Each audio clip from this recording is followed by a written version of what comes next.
Hey my dear listener, before we start, make sure to subscribe to the channel. Comment down where are you from and what's your time right now. Let's jump into the video. Story 1. The Quiet Remedies of Monastic Hospitals.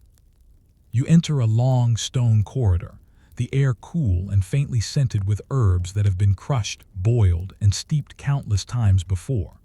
The walls are thick, not only to keep out the cold but to hold silence in place.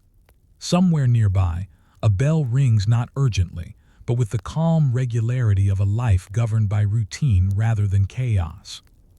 This is a hospital, though not as you might imagine one today. It belongs to a monastery, perhaps somewhere in the countryside near Canterbury or along the trade route stretching toward Florence. There are no doctors in white coats, no sterile steel instruments laid out under bright lights. Instead, there are monks quiet, methodical, and deeply committed to a belief that healing is as much a spiritual duty as it is a physical task. You might notice immediately that this place is not solely for the sick. Travelers rest here, the elderly find refuge, and the poor receive food. Illness is just one part of what brings people through these doors. In the Middle Ages, a hospital is less a center of specialized medicine and more a place of shelter, care, and observation. The man lying on the narrow wooden bed beside you is not unusual. His symptoms, fever, fatigue, and a persistent cough, are common and poorly understood. There is no concept yet of bacteria or viruses. Instead, his condition is interpreted through the framework of the four humors: blood, phlegm, black bile, and yellow bile. These invisible substances are believed to govern health, and illness arises when they fall out of balance. The monk attending him does not rush. He has learned through repetition rather than formal schooling. Perhaps he has read texts attributed to Hippocrates or Galen, preserved carefully in the monastery's library. But more often, his knowledge comes from practice, watching what works, remembering what fails, and passing that understanding quietly to others. He prepares a mixture.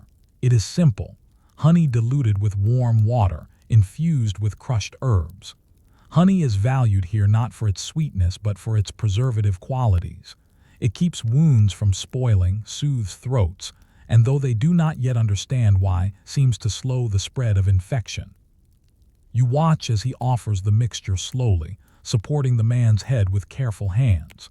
There is no urgency, no expectation of quick recovery. Healing is measured in days and weeks, sometimes in whether the patient survives the night. Elsewhere in the room, another monk tends to a wound. The injury is not recent, it has already begun to fester. The smell is unmistakable, thick and unpleasant. The monk does not recoil. Instead, he cleans it with wine. Wine is not used for comfort but for its practical effect. It stings, and patients often grimace, but it has a noticeable ability to prevent wounds from worsening. You might begin to realize that many of these substances, honey, wine, vinegar, are chosen not because of superstition, but because they work, even if the reasons remain hidden. The rhythm of the hospital is slow and deliberate. There are no sudden interventions, no dramatic recoveries. Instead, there is observation. A monk might note that one herb eases pain while another worsens it. Over time, patterns emerge, forming a quiet body of knowledge that is never formally recorded in the way modern science demands, but is no less real for that. At night, the atmosphere shifts. Candles burn low, casting soft shadows across the stone floor. The sounds of coughing, whispering, and quiet prayer blend together. For many patients, prayer is not separate from treatment, it is treatment. The monks believe that healing comes from both the body and the soul, and they address both with equal care. You might find it surprising that, despite the limitations, survival is not uncommon. Minor injuries often heal. Fevers break. Even some infections resolve, aided by the very substances these monks have learned to use. It is not perfect, but it is not ineffective either. The monastery itself plays a crucial role in this system. Unlike much of medieval society, where knowledge can be fragmented and inconsistent, monasteries act as centers of continuity. Texts are copied, practices are preserved, and small improvements accumulate over time. A remedy that works in one place might slowly spread to another, carried by travelers or recorded in a manuscript. One such manuscript might include instructions for preparing a salve using garlic and onion, ingredients you might recognize from your own kitchen. When crushed and combined, they create a mixture that, though pungent, has properties that modern science would later confirm as antibacterial. But here, in this quiet hospital, it is simply known as something that helps. The patients themselves contribute to this knowledge. A farmer might describe how a certain plant eased his pain in the fields. A traveler might bring news of a remedy used in another region. These fragments of experience are gathered, tested, and sometimes adopted. You begin to see that this place, though lacking in formal structure, is not without intelligence. It is a system built on patience, observation, and a willingness to learn from the smallest details. And yet there are limits. Some illnesses defy treatment entirely. A sudden fever can sweep through the ward, taking lives with little warning. Injuries that would be minor today can become fatal. The monks do what they can, but they are not immune to failure. Still, they persist. One monk, perhaps older than the others, moves slowly between the beds. His face is lined, his hands steady despite the years. He has seen countless patients come and go. Some he remembers, others fade into the background of routine. But each has contributed in some small way to the knowledge he carries. He pauses beside a young patient, barely conscious. The symptoms are unfamiliar, at least, not entirely understood. He considers the options, limited as they are. A mixture of herbs, a change in diet, more rest. Or perhaps something less certain. This is where the uncertainty of medieval medicine becomes most apparent. Without clear explanations, decisions rely on experience, intuition, and sometimes trial and error. What works once may not work again. What fails in one case might succeed in another. And yet, within this uncertainty, there is also discovery. You might wonder how many of the treatments used here, these simple mixtures of honey, herbs, and wine, would stand up to modern scrutiny. How many are genuinely effective, and how many succeed only by chance? The monks themselves do not ask this question in the same way. For them, the measure is simpler.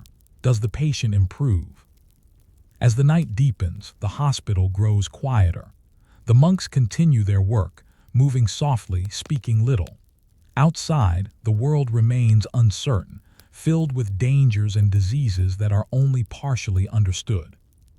Inside, however, there is a sense of order, however fragile. You remain there for a moment longer, watching as another remedy is prepared, another patient tended. It all seems so slow, so methodical, almost uneventful. And yet, within this quiet routine, something significant is happening. Knowledge is being built, one small observation at a time. But you might begin to wonder if these monks rely so heavily on substances like honey, wine, and herbs. How did they come to trust them in the first place?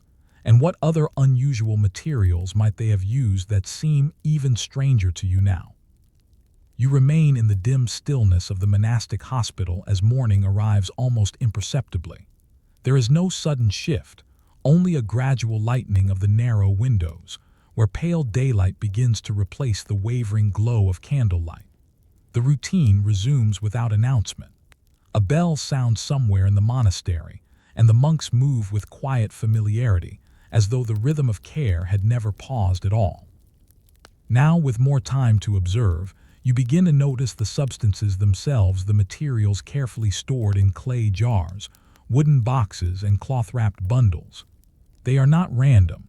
Each one has a place, a purpose, and a history that stretches far beyond the walls of this single hospital.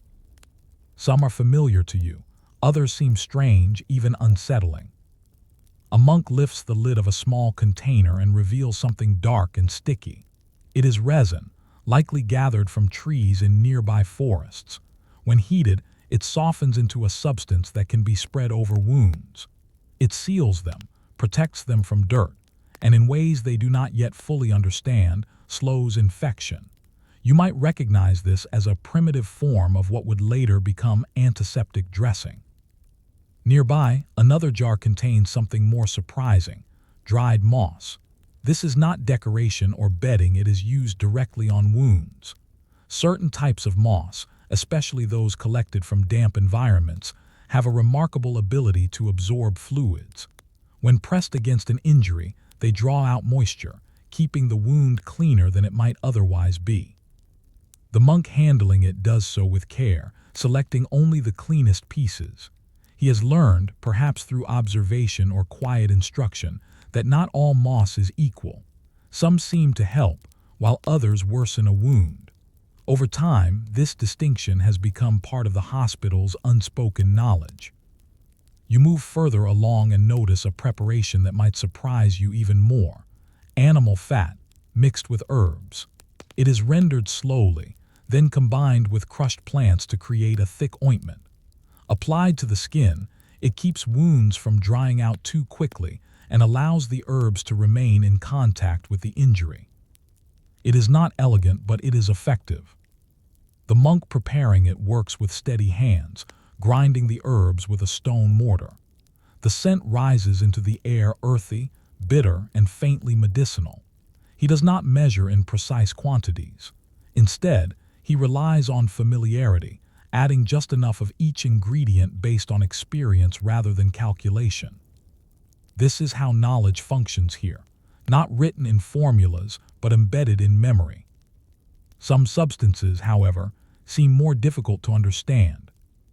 You notice a small pouch being opened carefully. Inside is a powder, pale and fine. It comes from ground bone, sometimes from animals, occasionally from fish. This powder is sprinkled onto wounds or mixed into other remedies. The reasoning is not entirely clear, even to those who use it. It may help dry out infections, or it may simply be a tradition carried forward because it once seemed to work. In another corner, a monk prepares something even more unusual: a mixture involving urine. You might instinctively recoil at this, but here it is handled without hesitation. Urine, especially when allowed to age slightly, produces ammonia. Though they do not know the chemical explanation, medieval healers recognize that it can clean certain wounds and remove dead tissue. It is not used casually, but in specific cases where other treatments have failed. The monk applies it with care, watching closely for signs of improvement. There is no sense of embarrassment or discomfort, only a focus on whether the patient responds. This is a recurring theme. Substances are judged not by how they appear or smell, but by what they do. As the day progresses, you begin to see patterns in how these materials are used. Treatments are rarely singular. Instead, they are layered. A wound might be cleaned with wine, packed with moss, sealed with resin, and then covered with cloth.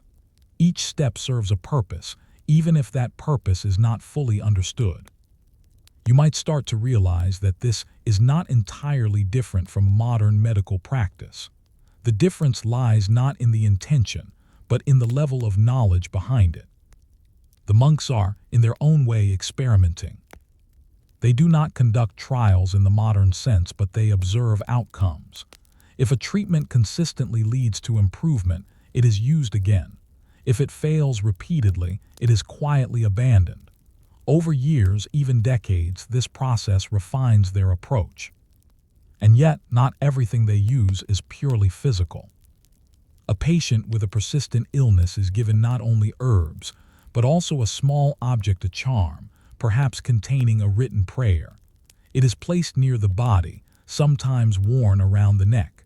To you, it might seem symbolic rather than practical. But here, the distinction is not so clear. The monks understand, in a way that modern medicine is only beginning to fully appreciate again, that belief can influence recovery. A patient who feels cared for, who believes in the treatment, often fares better than one who does not. Whether through comfort, reduced stress, or some other mechanism, the effect is real. So the charm remains.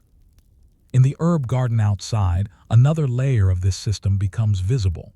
Rows of plants grow in careful arrangement: sage, rosemary, yarrow, and many others. Each has been selected for its perceived properties. Some reduce fever, others ease pain. A few are known to be dangerous if used incorrectly. A monk tends to them quietly, trimming leaves, checking the soil, ensuring that each plant thrives. This garden is not decorative, it is essential. Without it, the hospital would have far fewer tools at its disposal. You might notice that some of these plants are not native to this region. They have been brought from elsewhere, traded or carried by travelers. Knowledge, like the plants themselves, moves slowly across distances, adapting as it goes. Inside again, a patient begins to show signs of improvement. The fever has lessened, the breathing is easier. The monk attending him makes no dramatic acknowledgement of this change. Instead, he simply continues the treatment, adjusting it slightly based on what he observes. This restraint is part of the system. There is no assumption that recovery is permanent. Illness can return just as quietly as it appeared. Elsewhere, another patient does not improve. Despite the use of multiple remedies, the condition worsens. The monks do not abandon him, but their options grow limited.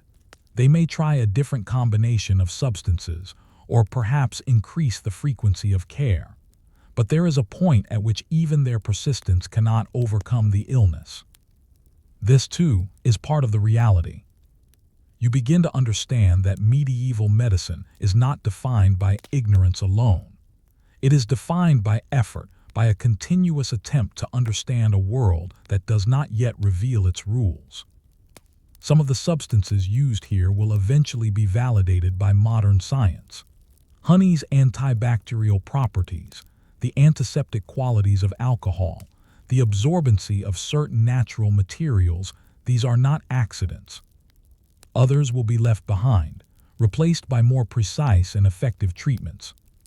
But at this moment, in this quiet hospital, they are all part of the same system. A system built not on certainty, but on careful observation and the willingness to try. As the day draws on, you find yourself returning to a question that lingers beneath everything you have seen.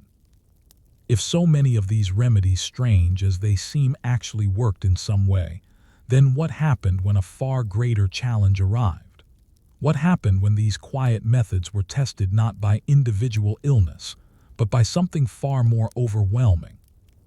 Because beyond the walls of this monastery, beyond the fields and roads, there are whispers of a disease that does not respond so easily, one that will push these methods and the people who rely on them to their limits. And you might begin to wonder, when that moment comes, will these substances still be enough? The change does not arrive all at once. At first, it is only a rumor carried along trade routes, whispered by travelers who arrive more weary than usual. A sickness, they say, spreading through distant regions. It moves quickly. It does not respond to the usual treatments. Entire households fall ill within days. Inside the monastery, the routines continue. The herbs are still gathered, the remedies still prepared, the patients still tended with the same measured care. There is no immediate reason to abandon what has worked for so long. But gradually, something begins to feel different. A traveler arrives at the hospital gates, weaker than most.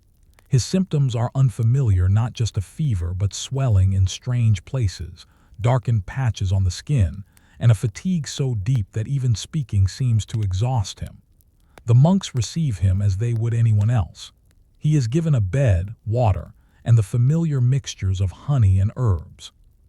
They observe him closely. Within a day, his condition worsens. The swelling increases, forming painful lumps beneath the skin. His breathing becomes labored. The monks try what they know: cooling compresses, herbal infusions, careful cleaning of the body. They even attempt bloodletting, hopping to restore balance to the humors. Nothing changes. By the second day, others begin to show similar symptoms. At first, it is one of the attendants, then another patient. The pattern is unmistakable, even if the cause is not. The illness is not isolated, it spreads. You begin to sense a shift in the atmosphere of the hospital. The calm, deliberate rhythm remains, but beneath it there is a growing tension. The monks continue their work, but now with an added urgency that they do not openly acknowledge. They increase their efforts. More herbs are prepared, stronger infusions made.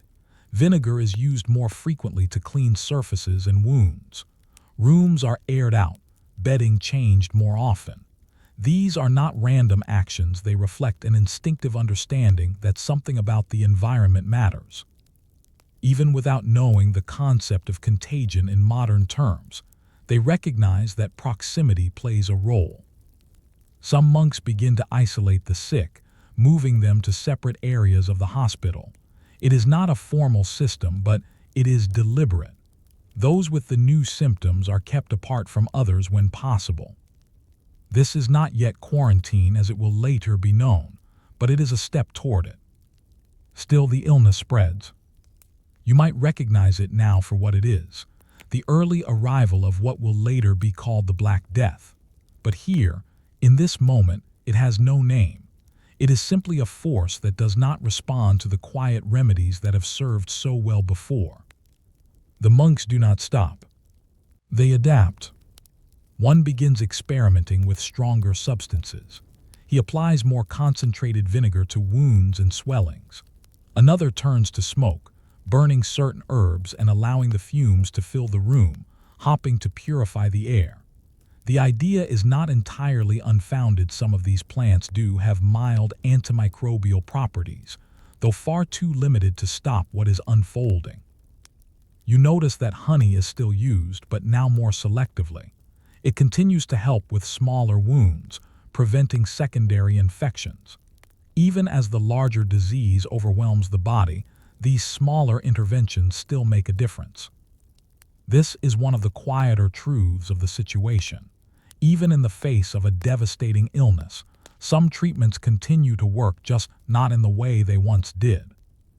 A patient with a minor cut still benefits from careful cleaning and dressing. A sore throat can still be soothed. Not everything is lost. But the scale has changed. The hospital begins to fill beyond its capacity. Beds are placed closer together. The careful spacing that once allowed for quiet observation is no longer possible. The monks move more quickly now, though they try to maintain their composure. You might notice that they do not abandon their beliefs. Prayers become more frequent, not less. If anything, the spiritual aspect of care intensifies. The monks are not only healers, they are witnesses. They remain with the sick even when recovery seems unlikely, offering comfort where cure is no longer possible. This too is a form of care. And yet amid the loss, there are small, almost imperceptible moments of learning.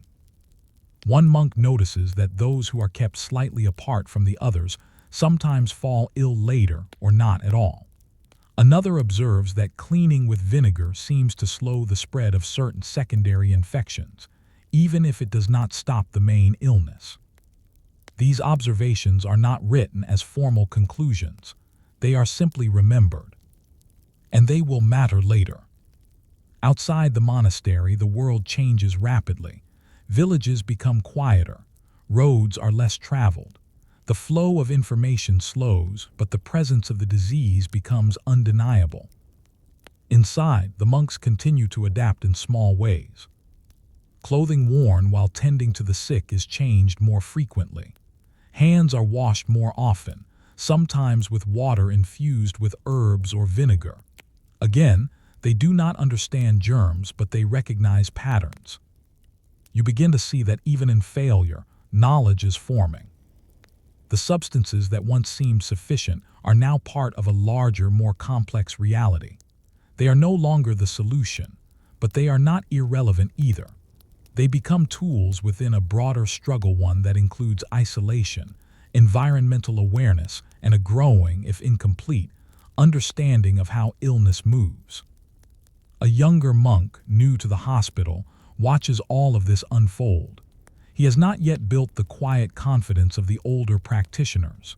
Instead, He observes with a kind of urgency, trying to make sense of what he sees. Why do some survive while others do not? Why do certain treatments help in one case but fail in another? He begins to ask questions that do not yet have answers. And in doing so, he becomes part of a longer process, one that will extend far beyond this single outbreak, this single hospital. Because the knowledge gained here, however fragmented, will not disappear. It will be carried forward, preserved in memory, in practice, and sometimes in written form. It will influence how future generations respond to illness, even if they do not realize its origins. As the outbreak continues, the hospital becomes quieter in a different way. Not the calm silence of routine, but a heavier stillness. The monks move more slowly now, not from lack of effort, but from the weight of what they have witnessed. And yet they do not stop. They continue to prepare their remedies: honey, wine, herbs, vinegar, not because they believe these alone can overcome what they face, but because they still matter.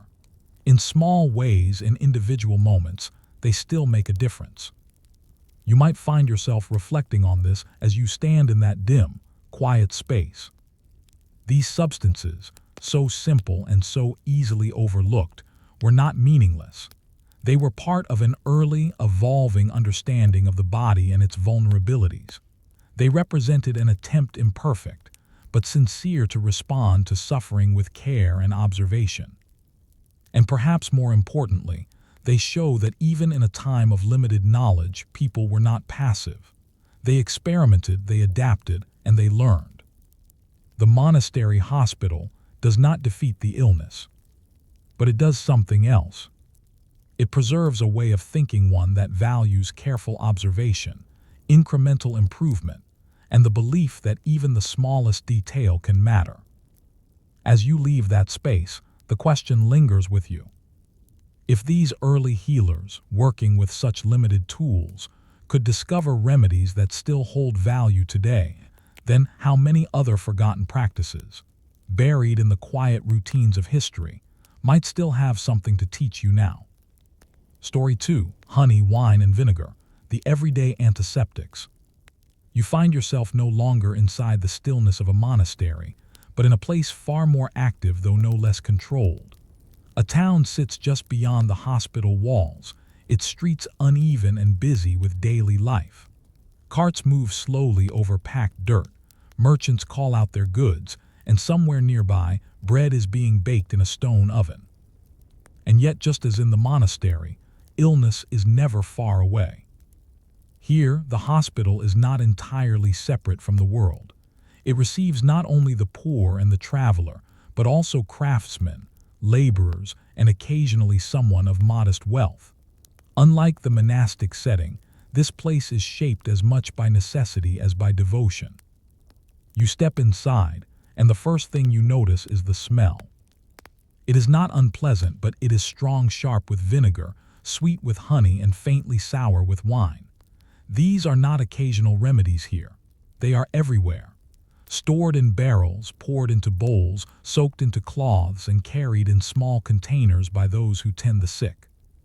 If you were to ask why these substances are so common, the answer would not come in scientific terms.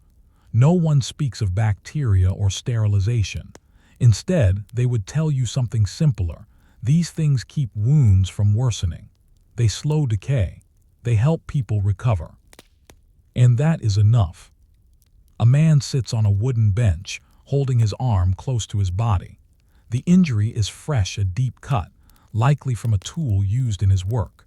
The edges of the wound are uneven, and there is already a faint trace of dirt embedded in it. A practitioner approaches, carrying a small container of wine. Without hesitation, the liquid is poured over the wound. The man stiffens, his breath catching as the wine stings sharply. There is no attempt to soften the moment. Pain is expected. It is part of the process. The practitioner watches closely, ensuring that the liquid reaches every part of the injury. Wine is not chosen for comfort. It is chosen because, through repeated experience, it has proven useful. It cleans in a way that water alone does not. Wounds treated with wine are less likely to fester, less likely to produce the thick, foul-smelling discharge that signals deeper infection. You might recognize this as an early form of antiseptic practice. Once the wound is cleaned, another substance is applied: honey. It is thick, golden, and slightly warm from being kept near the hearth. The practitioner spreads it carefully across the injury, covering it completely before wrapping it with clean cloth. To you, this might seem unusual, but here it is entirely ordinary. Honey has been used in this way for generations. It does not spoil easily. It draws moisture out of the wound, creating an environment where harmful growth struggles to take hold. It also forms a protective layer, sealing the injury from further contamination. No one explains it in these terms, but the results are visible. Nearby, another patient is being treated with vinegar. This time, the injury is older, a wound that has already begun to show signs of infection. The surrounding skin is red and swollen, the surface uneven. Cloths soaked in vinegar are pressed against it. The smell is sharp, almost overwhelming, but the effect is noticeable. The area begins to dry slightly, the moisture reduced. The practitioner repeats the process, removing and reapplying the cloth with steady precision. You begin to see a pattern. Wine for cleaning, honey for protection, vinegar for controlling decay. These substances are not used randomly. They form a kind of system, simple, consistent, and grounded in observation. As you move through the space, you notice that these materials are not reserved only for severe injuries. Even minor cuts are treated with care. A small scrape might be washed with diluted wine or vinegar. A sore throat might be soothed with honey mixed into warm liquid. Prevention, though not named as such, is part of the practice. A woman sits quietly, holding a cloth to her face. She has a toothache, persistent, dull, and difficult to ignore. The practitioner offers her a mixture of vinegar and herbs to rinse her mouth. It does not cure the problem, but it reduces the discomfort, slows the progression. Again, the goal is not perfection, it is improvement. You might begin to notice how accessible these substances are. Unlike rare herbs or complex preparations, honey, wine, and vinegar are widely available. They can be produced locally, stored easily, and used without elaborate training. This accessibility matters. It means that care is not limited to hospitals. People use these substances in their homes, in their workplaces, wherever injury or illness occurs. A farmer might carry a small container of vinegar into the fields. A mother might keep honey ready for when a child falls or becomes ill. Knowledge spreads not through formal education, but through daily life. In one corner of the hospital, a practitioner prepares a larger mixture. Wine and vinegar are combined, along with crushed herbs. The result is a liquid used to clean surfaces, tables, tools, even hands. You might recognize this as an early attempt at sanitation. The idea that the environment itself can influence health is beginning to take shape, even if it is not fully understood. Surfaces that are cleaned regularly seem to produce better outcomes. Tools that are washed before use cause fewer complications. These observations are subtle, but they accumulate.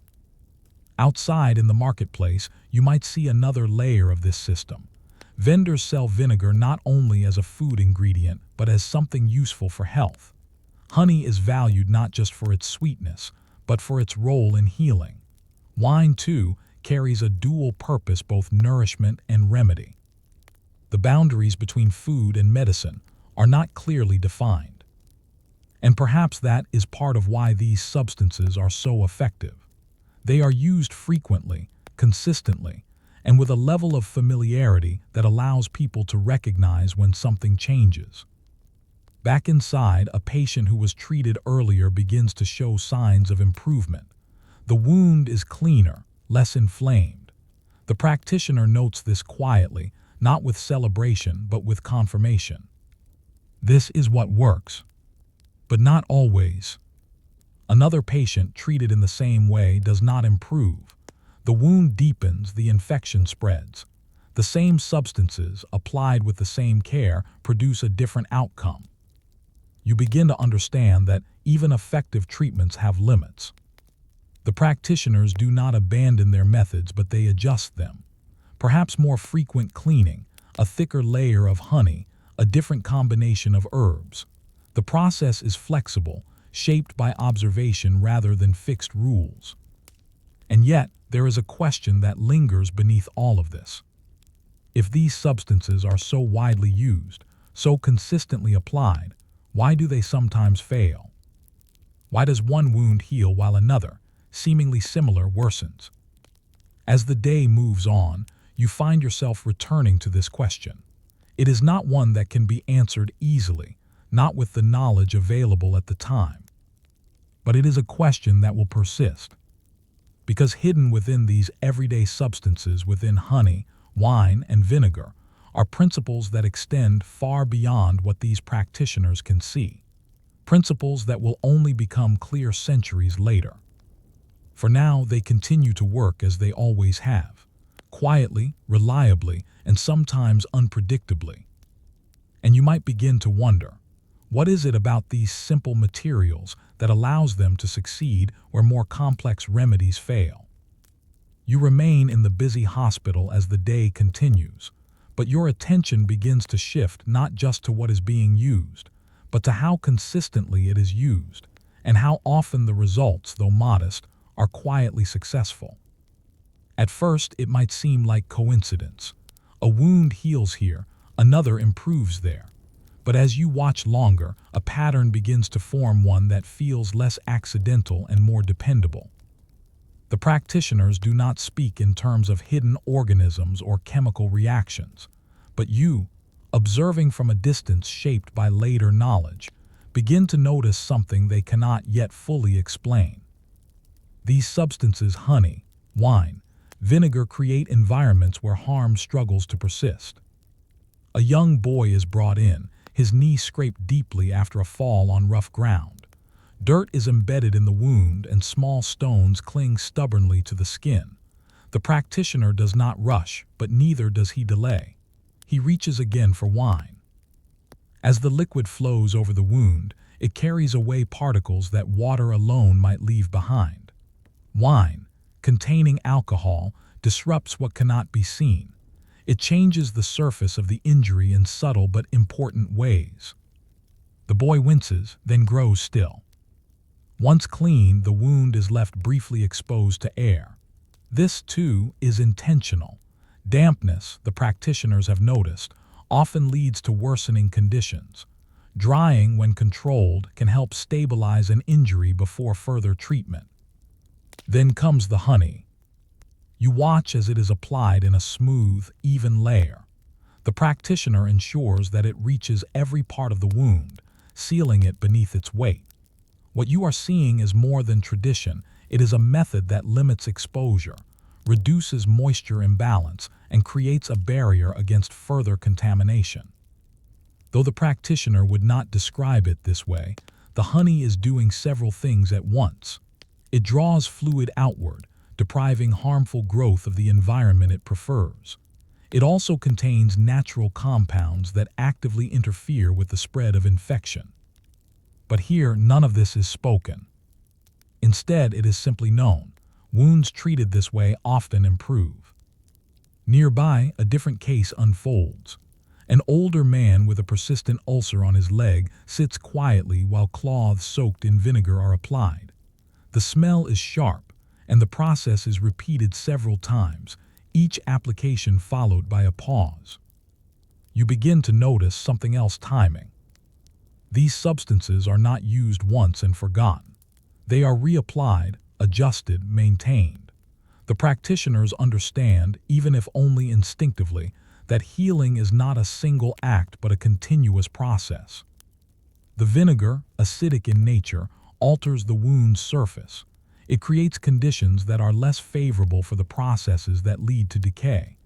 The practitioners see this not as a chemical effect, but as a visible change. Less swelling, less odor, less spreading. You might realize that what they are doing is remarkably close to what modern medicine would later formalize. Not perfectly, not consistently, but recognizably. As you move through the hospital, you begin to see that these substances are not isolated tools. They are part of a broader understanding, one that includes cleanliness, timing, and attention to detail. A practitioner washes his hands in a mixture of water and vinegar before tending to a new patient. He does not do this every time, but often enough that it becomes noticeable. It is not framed as hygiene in the modern sense, but as preparation. Hands that are cleaned seem to cause fewer problems.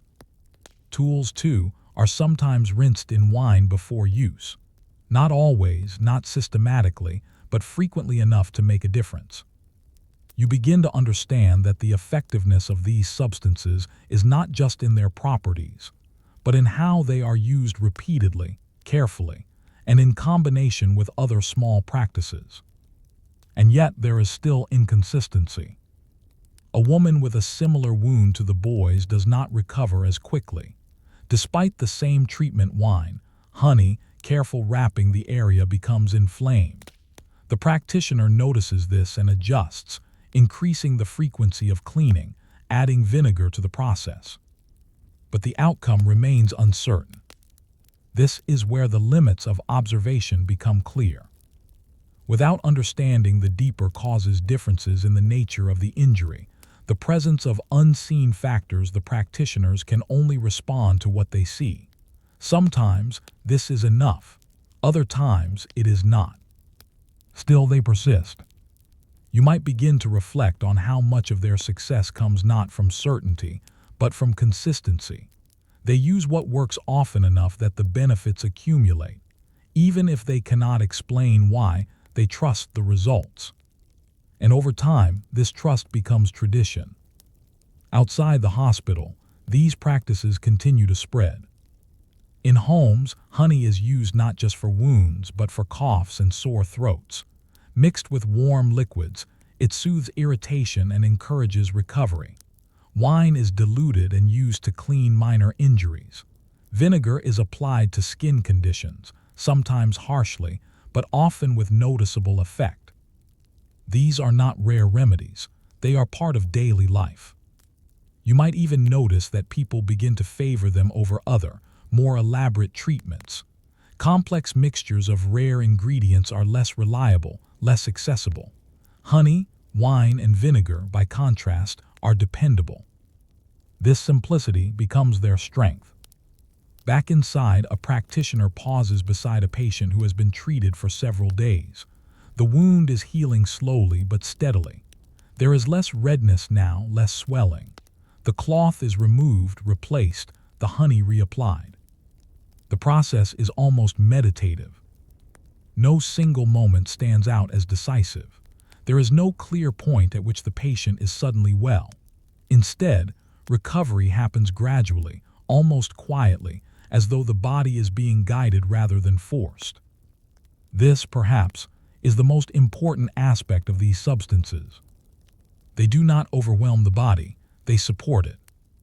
You might begin to see that medieval medicine, for all its limitations, often worked with the body rather than against it. Without powerful interventions, practitioners relied on methods that created favorable conditions for natural recovery.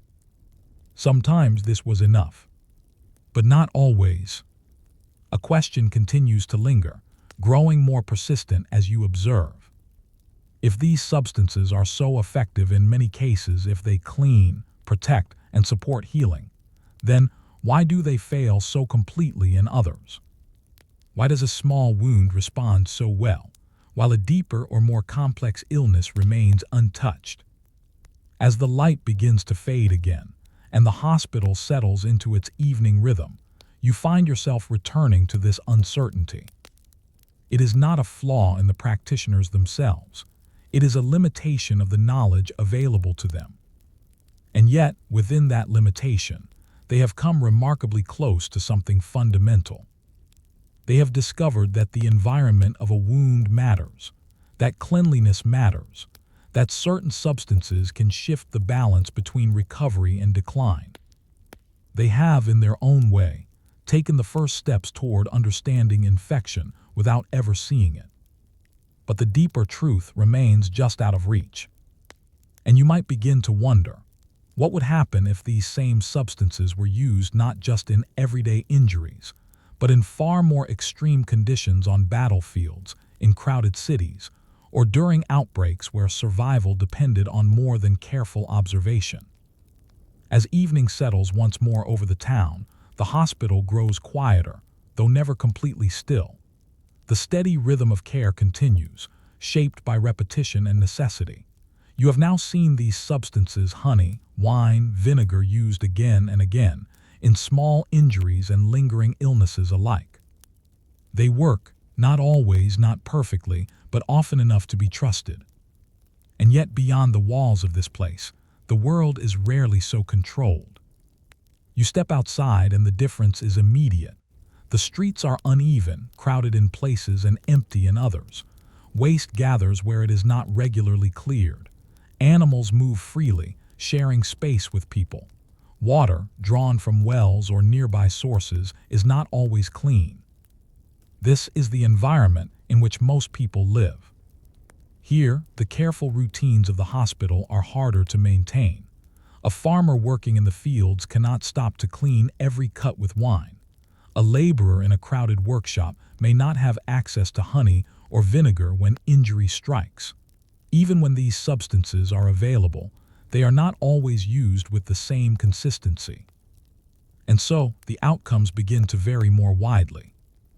You notice a man returning home with a bandaged hand. The cloth is loosely tied, already stained. Perhaps it was treated properly at first, cleaned and covered with care. But now, exposed to the realities of daily life, the wound faces new challenges: dirt, repeated strain, limited attention. The treatment is no longer continuous.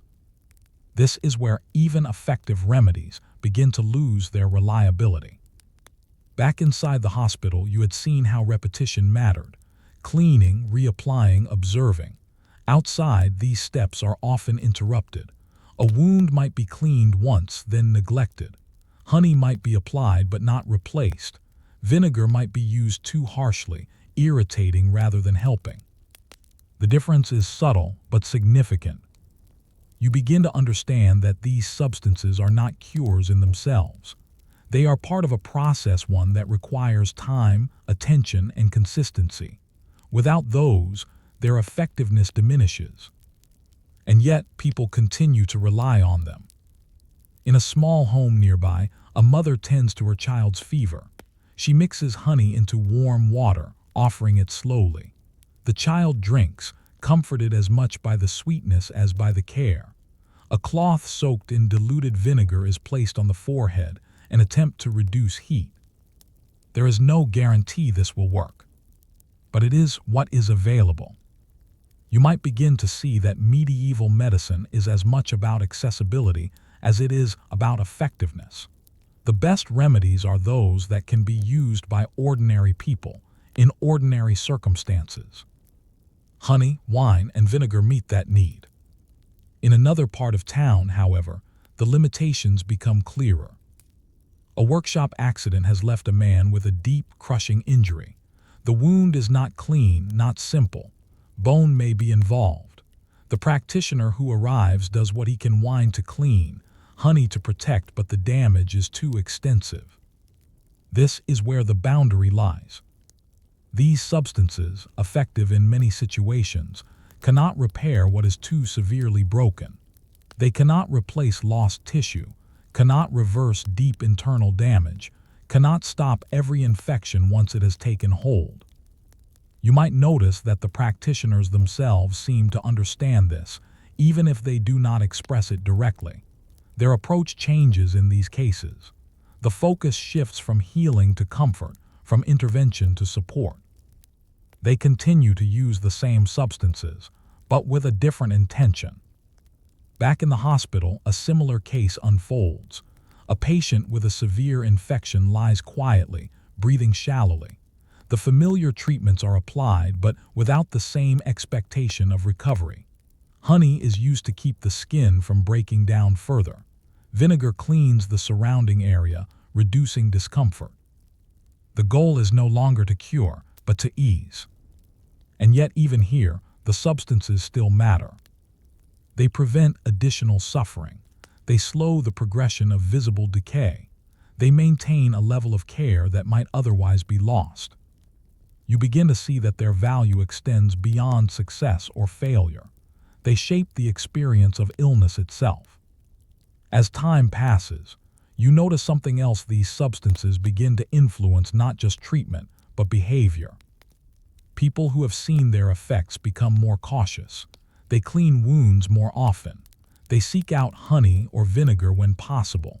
Even without understanding the reasons, they adjust their actions based on what they have observed. This is how knowledge spreads. Not through formal instruction, but through imitation and experience. A merchant traveling from one town to another carries with him not only goods, but practices. He has seen how vinegar is used to clean wounds, and he shares this with others. A traveler who has recovered from illness attributes part of that recovery to honey, and the story travels with him. Gradually, these ideas move beyond individual hospitals, becoming part of a broader, shared understanding. But as they spread, they also change. In some places, the use of vinegar becomes exaggerated, applied too frequently, too strongly. In others, honey is mixed with substances that reduce its effectiveness. Without consistent knowledge, the results become uneven. You might realize that this is the challenge of a world without standardized medicine. What works in one place may be misunderstood in another. And yet, despite these variations, the core practices remain. Clean the wound, protect it, observe it. These principles, simple as they are, endure. As night falls again, you find yourself returning to the hospital, where the routines continue much as they always have. The practitioners move quietly, applying the same substances, following the same patterns. But now you see them differently. You understand that their effectiveness is not accidental. It is rooted in properties that will only be fully explained centuries later. Alcohol disrupting harmful processes, acidity altering environments, honey creating conditions that support healing. These are not guesses, they are early discoveries. And yet they are incomplete. The practitioners cannot see the smallest causes of disease. They cannot isolate the precise factors that determine why one patient recovers and another does not. They work within a world of partial understanding. Still, they make progress. You might find yourself reflecting on how much of modern medicine rests on these early steps. The idea that wounds should be cleaned, that certain substances can prevent infection, that the environment matters. All of this begins here, in small, quiet ways.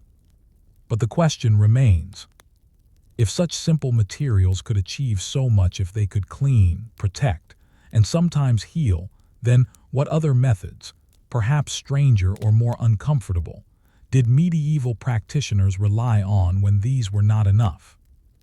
What did they turn to when balance itself was believed to be broken within the body?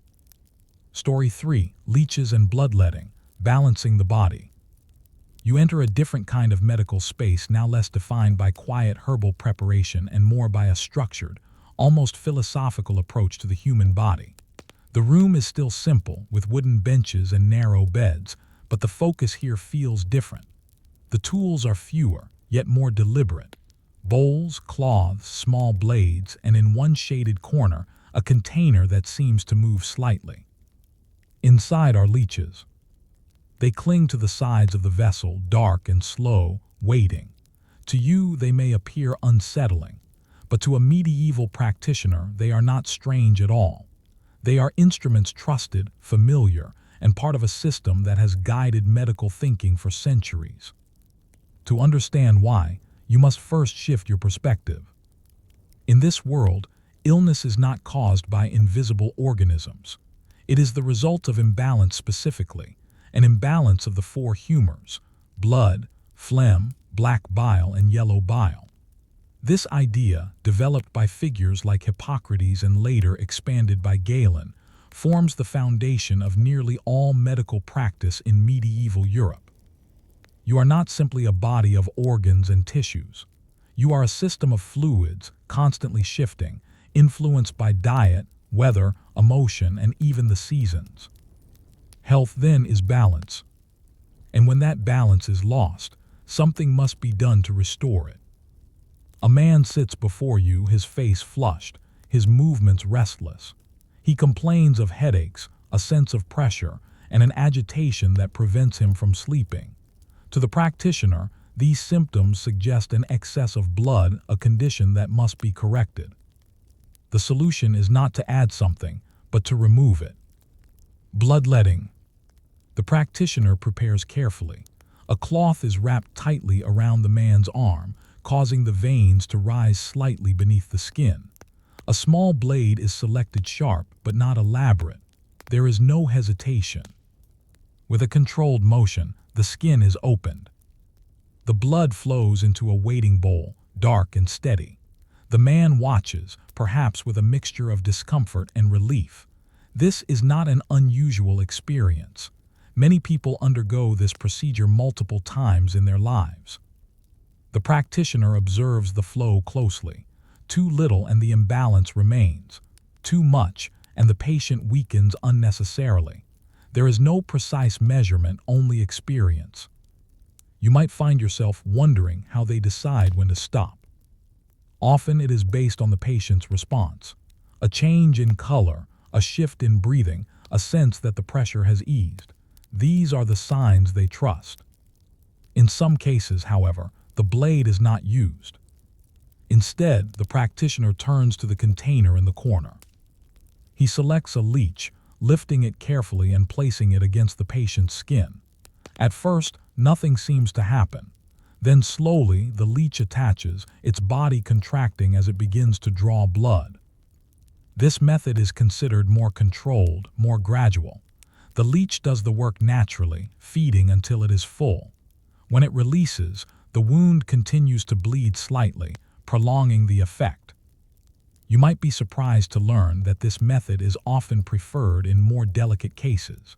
It allows for a slower removal of blood, reducing the risk of sudden weakness. And though they do not know it, the leech introduces something else, compounds in its saliva that prevent clotting and may even reduce inflammation. Again, a practice that seems strange carries an unexpected effectiveness. Around the room, you begin to see how widespread this approach is. Bloodletting is not reserved for severe illness. It is used for headaches, fevers, even as a preventative measure. Some believe that regular removal of blood helps maintain balance, much like adjusting a system before it becomes unstable. Timing matters as well. You notice a chart on the wall, marked with symbols, representations of the zodiac. Practitioners often consider the position of the moon and stars when deciding when to perform bloodletting. Certain times are believed to be more favorable, reducing risk and improving outcomes. To you, this may seem unrelated to the body itself. But within this system, everything is connected. The body, the environment, the heavens, they are all part of a larger balance. A woman is brought in, her symptoms different from the man. She is pale, fatigued, and weak. The practitioner examines her and decides against bloodletting. In her case, the problem is not excess but deficiency. This is another important detail. Bloodletting is not applied universally. It is used when the practitioner believes there is too much of something, not too little. The challenge, of course, is determining which is which. And this is where the system begins to show its limitations. Without precise knowledge of the body's internal processes, these decisions rely heavily on interpretation. One practitioner might see excess where another sees imbalance of a different kind. The same symptoms can lead to different treatments. Still, the practice continues, because sometimes it works. A patient with a severe headache may find relief after bloodletting. The pressure eases, the pain diminishes. Whether this is due to the removal of blood, the body's response to the procedure, or other factors is not fully understood. But the result is real. And so the practice is reinforced. You might begin to see that bloodletting, like the use of honey or vinegar, is grounded in observation. It is not entirely arbitrary. It is based on patterns that have been noticed over time, even if the explanations behind those patterns are incomplete.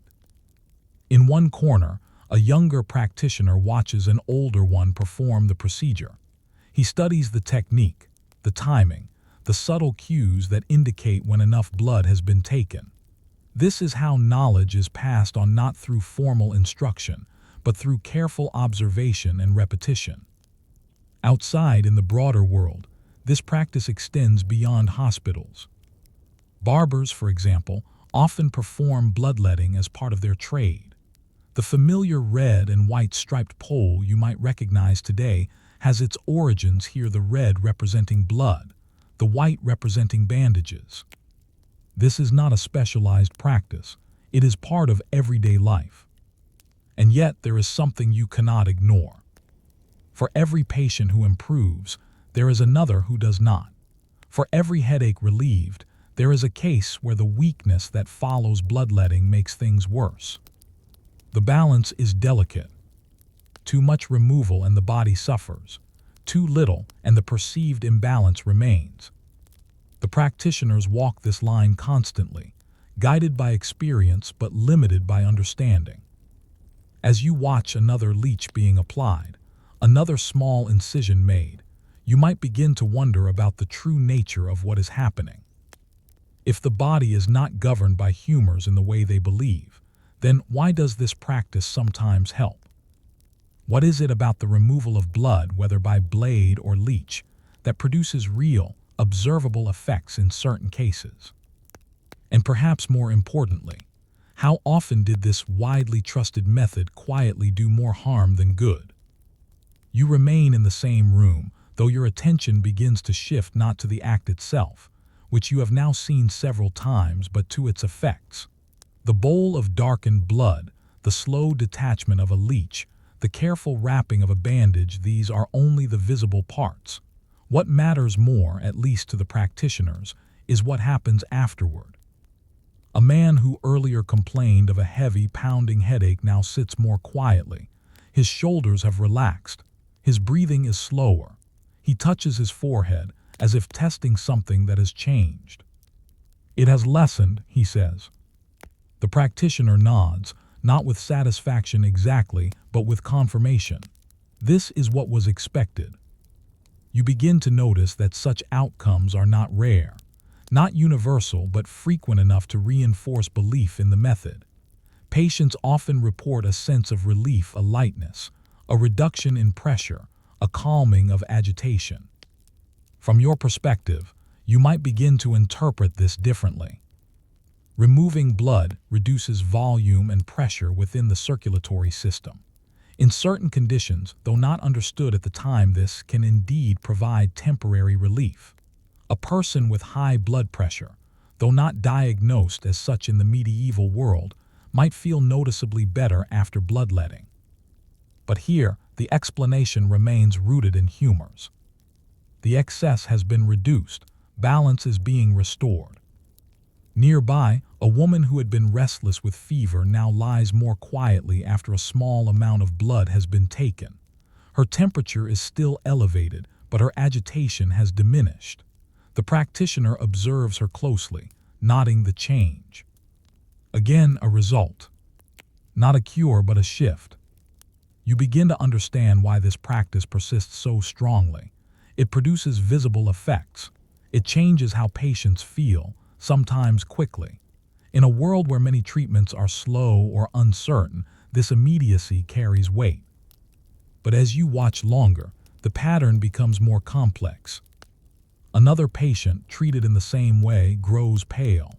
His strength seems to drain more rapidly than expected. He struggles to sit upright, his breathing shallow.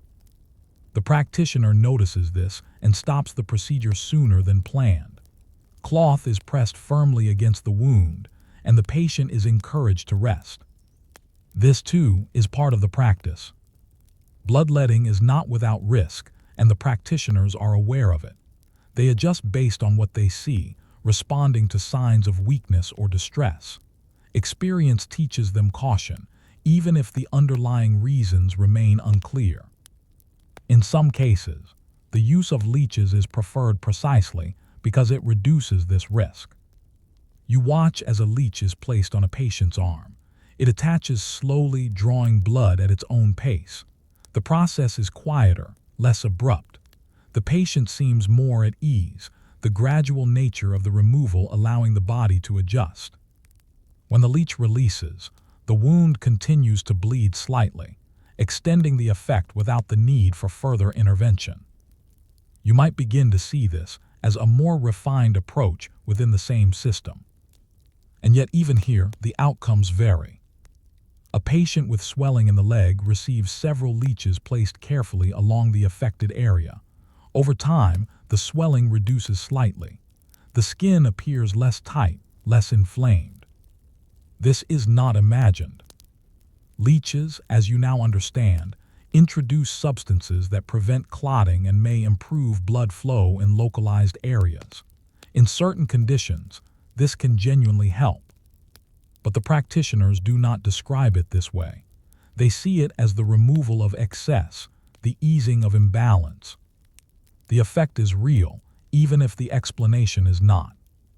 As the day continues, you begin to notice how often bloodletting is combined with other treatments. A patient may receive an herbal infusion afterward, or be given honey to restore strength. The body, once relieved of excess, is supported in its recovery. This combination reflects an intuitive understanding. Removing something is only part of the process. The body must also be sustained. Still, there are limits. A man with a severe infection undergoes bloodletting in the hope of reducing the spread of illness. At first, there is a slight improvement. His fever dips, his discomfort lessens. But the underlying condition remains, and within days, his state worsens. Here, the practice reaches its boundary. Bloodletting cannot remove what it cannot access.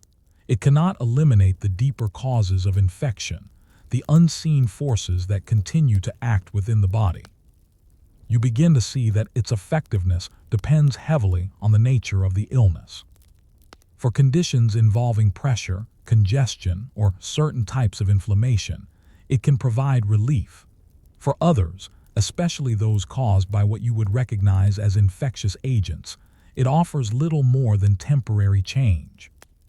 And sometimes it makes things worse. A weaker patient, already struggling, loses too much blood and becomes more vulnerable. Recovery slows, complications increase. The practitioner may not immediately connect the outcome to the treatment, especially if the illness itself is severe. This is how the practice continues, even in the face of mixed results. Success is remembered. Failure is often attributed to the illness. You might begin to reflect on how this pattern appears in many areas of early medicine. Without controlled comparison, without systematic recording, it is difficult to separate cause from coincidence. And yet within this uncertainty, there is still learning. Some practitioners become more cautious over time. They reduce the amount of blood taken or reserve the practice for specific symptoms. Others rely more heavily on leeches, observing that they often produce gentler results. These adjustments are small, but they matter. They represent a slow movement toward refinement, even if the underlying theory remains unchanged. Outside the hospital, the practice continues in everyday life. A barber prepares his tools, ready to perform bloodletting for a customer who believes it will prevent illness. The red and white pole outside his shop stands as a quiet symbol of this service, its meaning understood by those who pass by. People request the procedure not only when they are ill, but when they feel out of balance, tired, restless, or unwell in ways that are difficult to define. This is preventative care, as they understand it. And sometimes it seems to help. You might begin to see that bloodletting is not entirely misguided. It is based on observations that have some basis in reality, even if they are interpreted through an incorrect framework.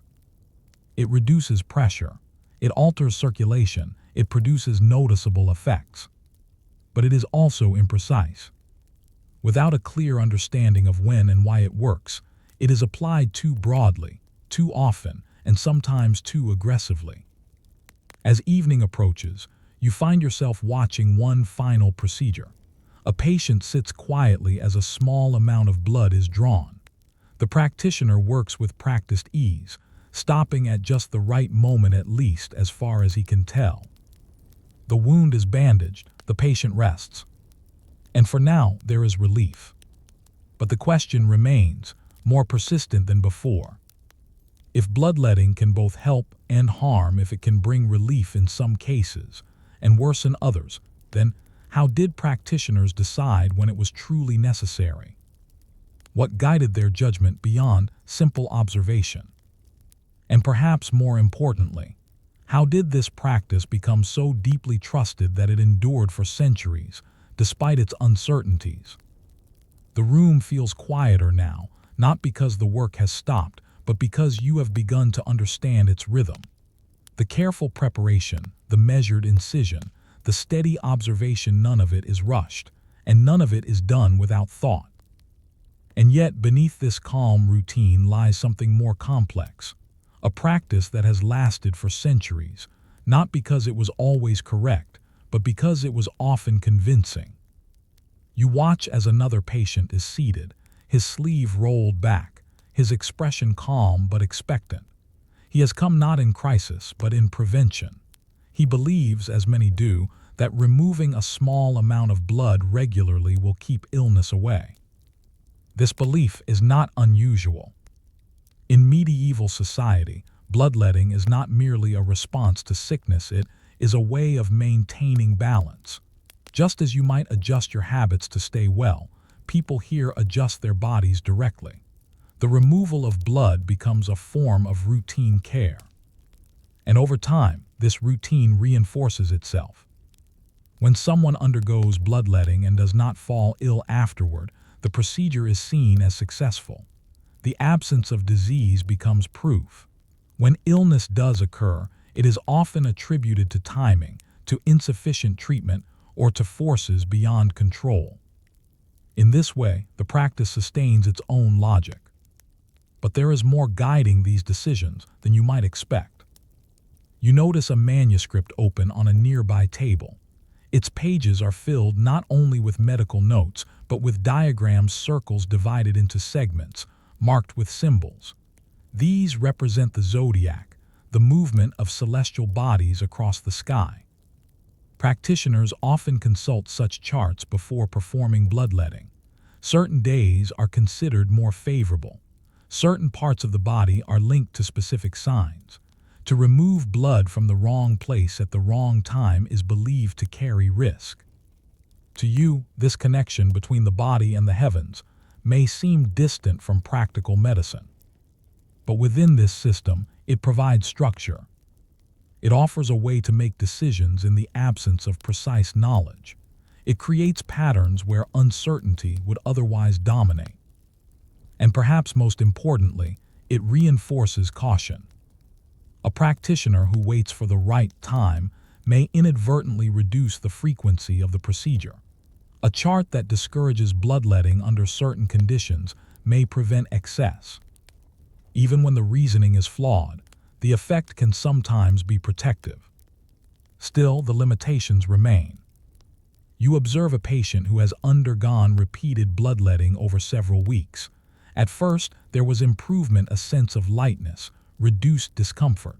But now there is weakness. The body, having lost too much, struggles to recover. The practitioner pauses, recognizing the change.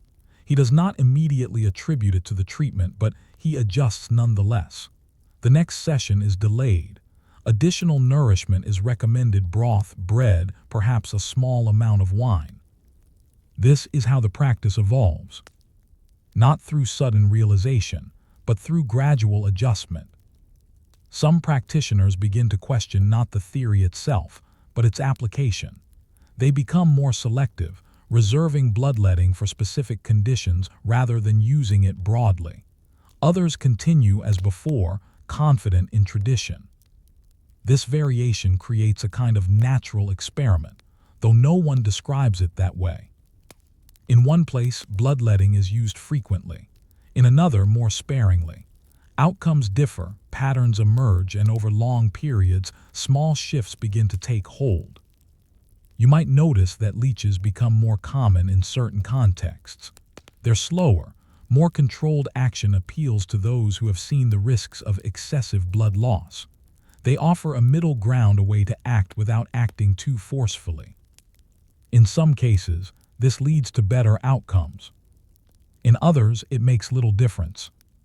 But the important detail is this: the practice is not entirely static. It changes slowly, shaped by experience. Outside the hospital, the same process unfolds in quieter ways. A barber who has seen patients grow weak after heavy bloodletting begins to take less.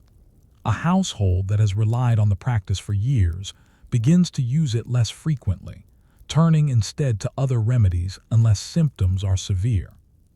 These are not dramatic shifts.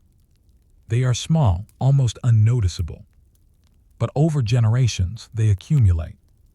You begin to understand that the endurance of bloodletting is not simply a matter of stubborn belief.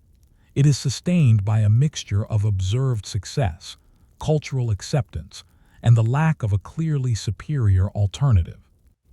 In a world without modern diagnostics, without a clear understanding of internal disease, it offers something tangible, something that can be done. And doing anything has its own value, even when the outcome is uncertain. As time passes, however, new ideas begin to emerge. Not all at once, and not everywhere, but gradually.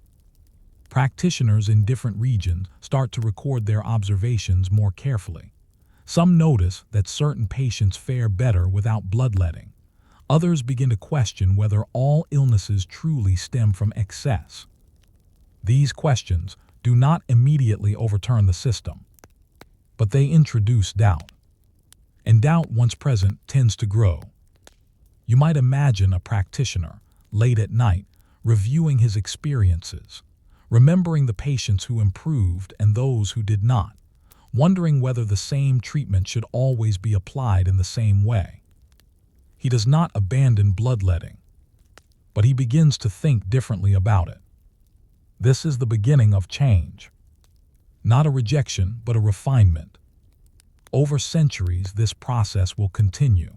New knowledge will emerge. The understanding of the body will deepen. Eventually, the theory of humors will give way to more accurate explanations.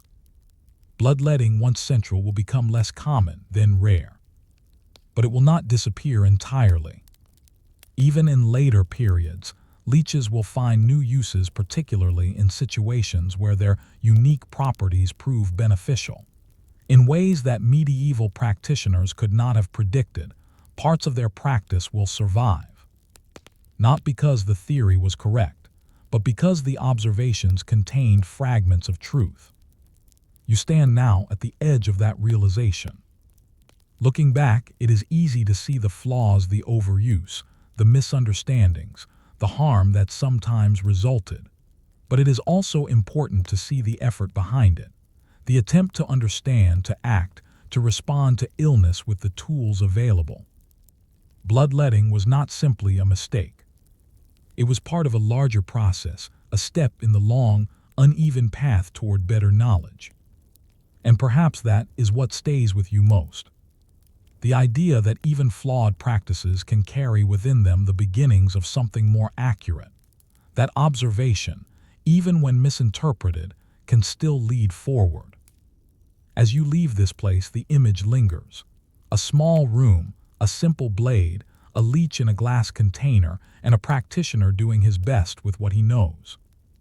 And you might begin to wonder, if such a deeply rooted practice could persist for so long, shaped by belief and partial truth, then what other medical traditions equally ordinary, equally unquestioned, were quietly shaping lives in ways that are only now being fully understood?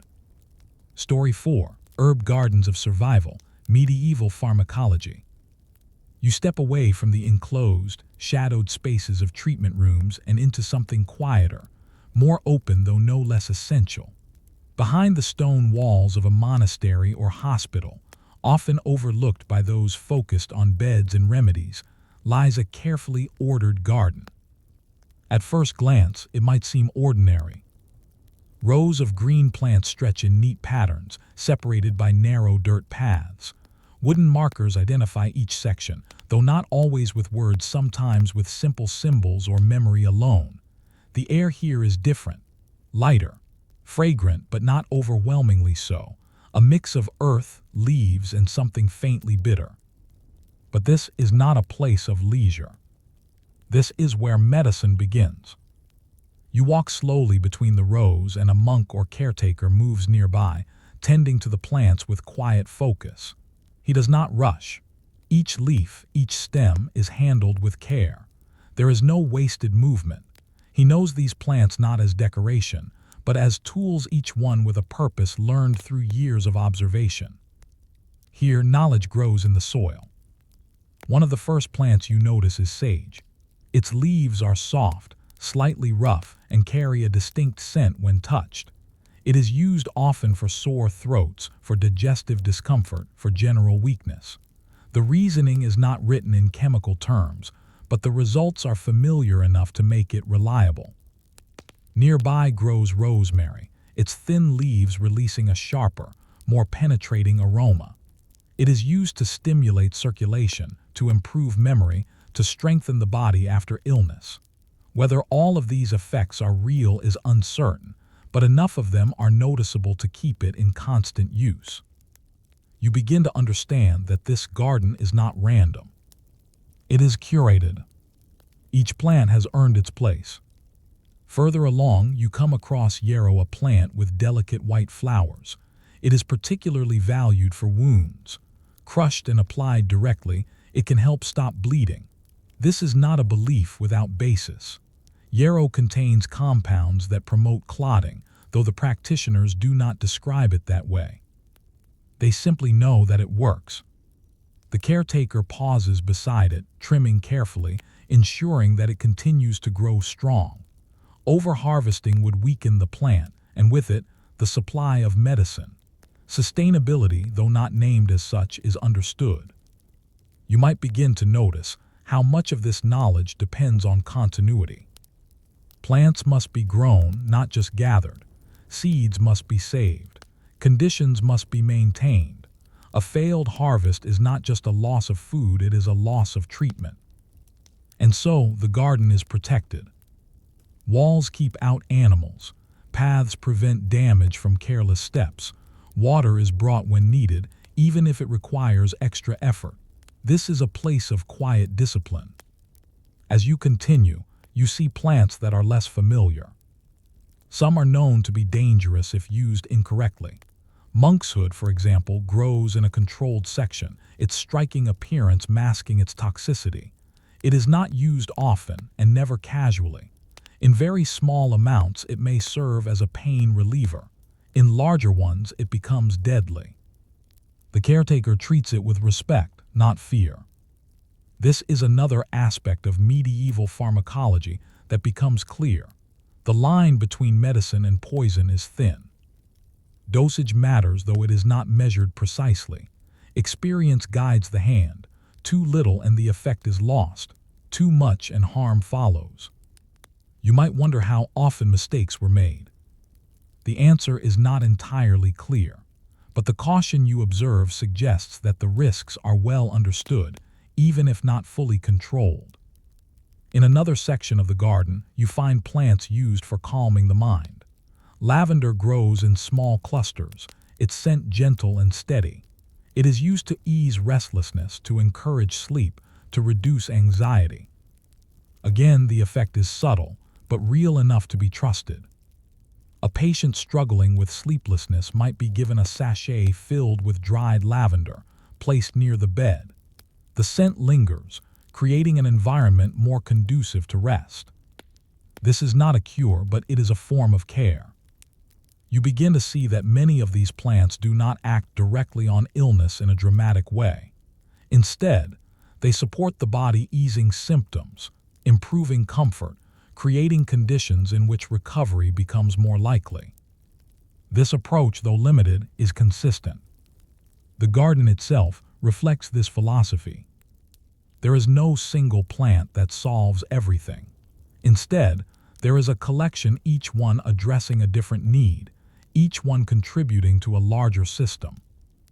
A monk kneels beside a patch of garlic, pulling a bulb carefully from the soil.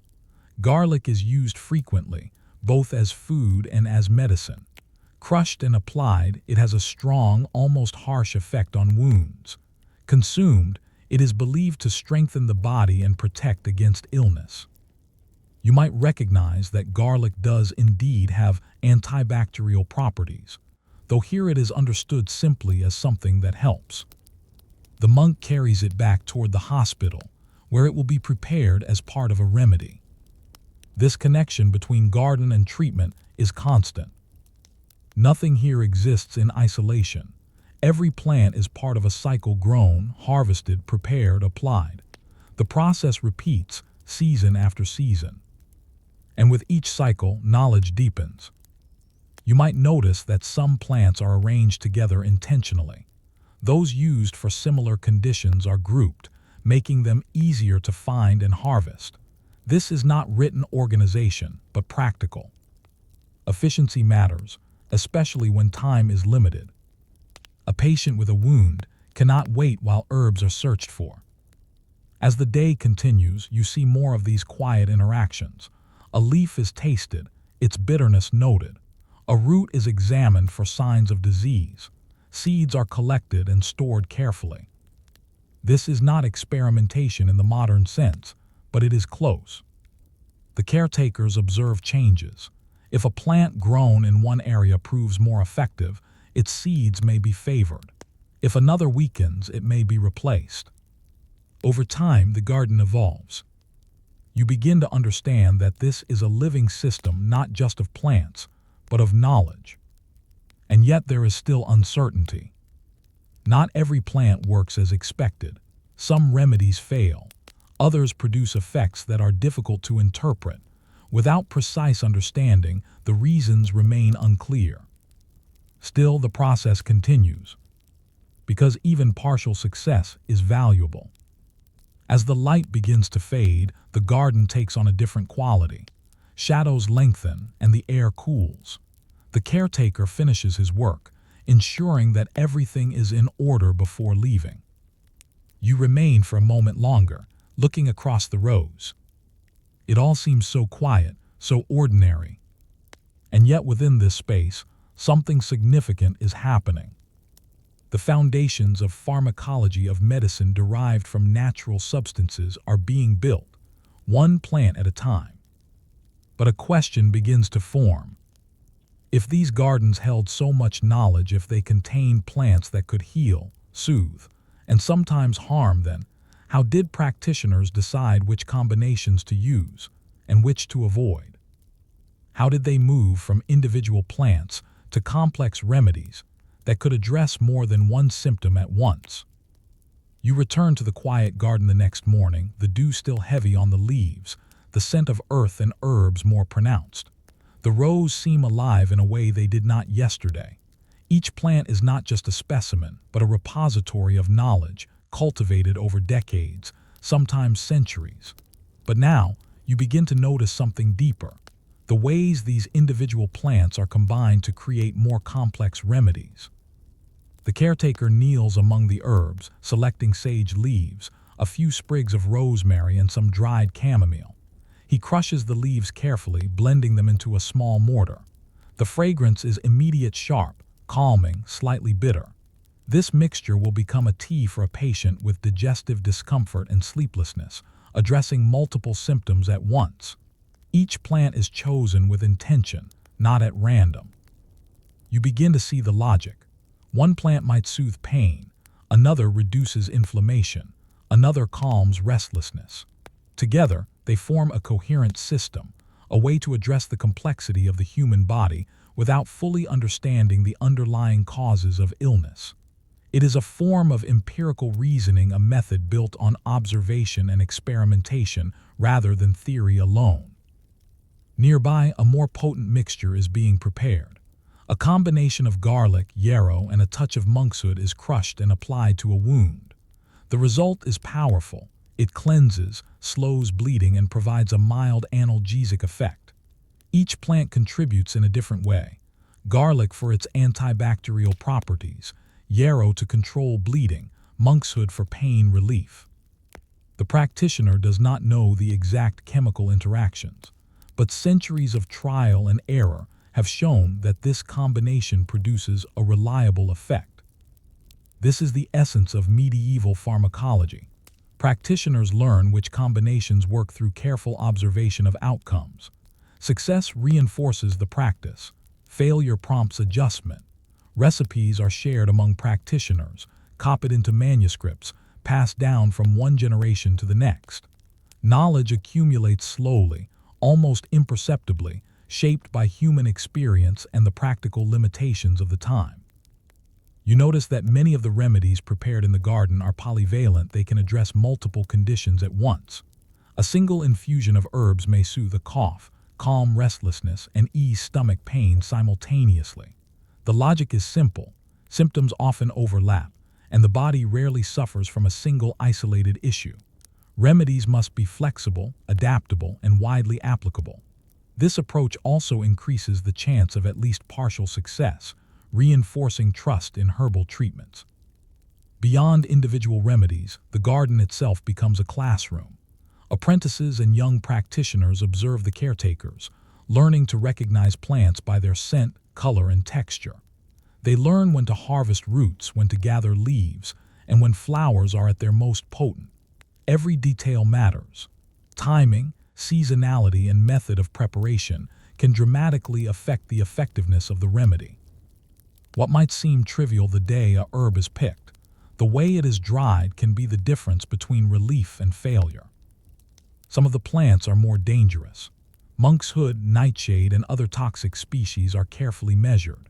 A slight error in proportion can turn a healing remedy into a lethal poison. You notice the practitioners weigh small amounts, not with scales, but with an almost instinctual knowledge. A pinch here, a few leaves there, guided by experience, not numbers. These are lessons learned the hard way, often through observation of mistakes and their consequences. The garden's influence extends beyond the walls of the hospital. Townspeople carry dried herbs into their homes, creating small personal pharmacies. Recipes are shared orally or copied by hand into notebooks. Mothers treat their children's fevers with chamomile and honey. Laborers chew garlic for protection against illness. Elderly women keep lavender and sage on hand to calm insomnia. The knowledge spreads organically, shaped by culture, necessity, and repeated experience. And yet, despite centuries of careful observation, there are limits. Not all remedies work consistently. Some plants have subtle effects that are difficult to measure. Others are misapplied or combined in ways that reduce effectiveness or increase harm. The practitioners have no concept of microbial pathogens, chemical compounds, or physiological mechanisms. They cannot predict every outcome, nor explain why a remedy works for one person and fails for another. Still, the process continues, guided by observation and cautious experimentation. You begin to notice a pattern. The very survival of the hospital and its patients depends on the garden. Without these herbs, many patients would succumb to minor infections, digestive issues, or symptoms that today seem trivial. The garden acts as both a pharmacy and a teaching ground, linking practical knowledge with the daily necessities of care. In a world without modern medicine, it is indispensable. And yet, even with careful cultivation and thoughtful preparation, uncertainty persists. A patient receives a complex infusion, and while some symptoms improve, others remain. Another patient may experience an adverse reaction, the result of incorrect proportions or unknown sensitivities. The garden provides tools, but it cannot guarantee outcomes. Success is relative, partial, and highly dependent on context.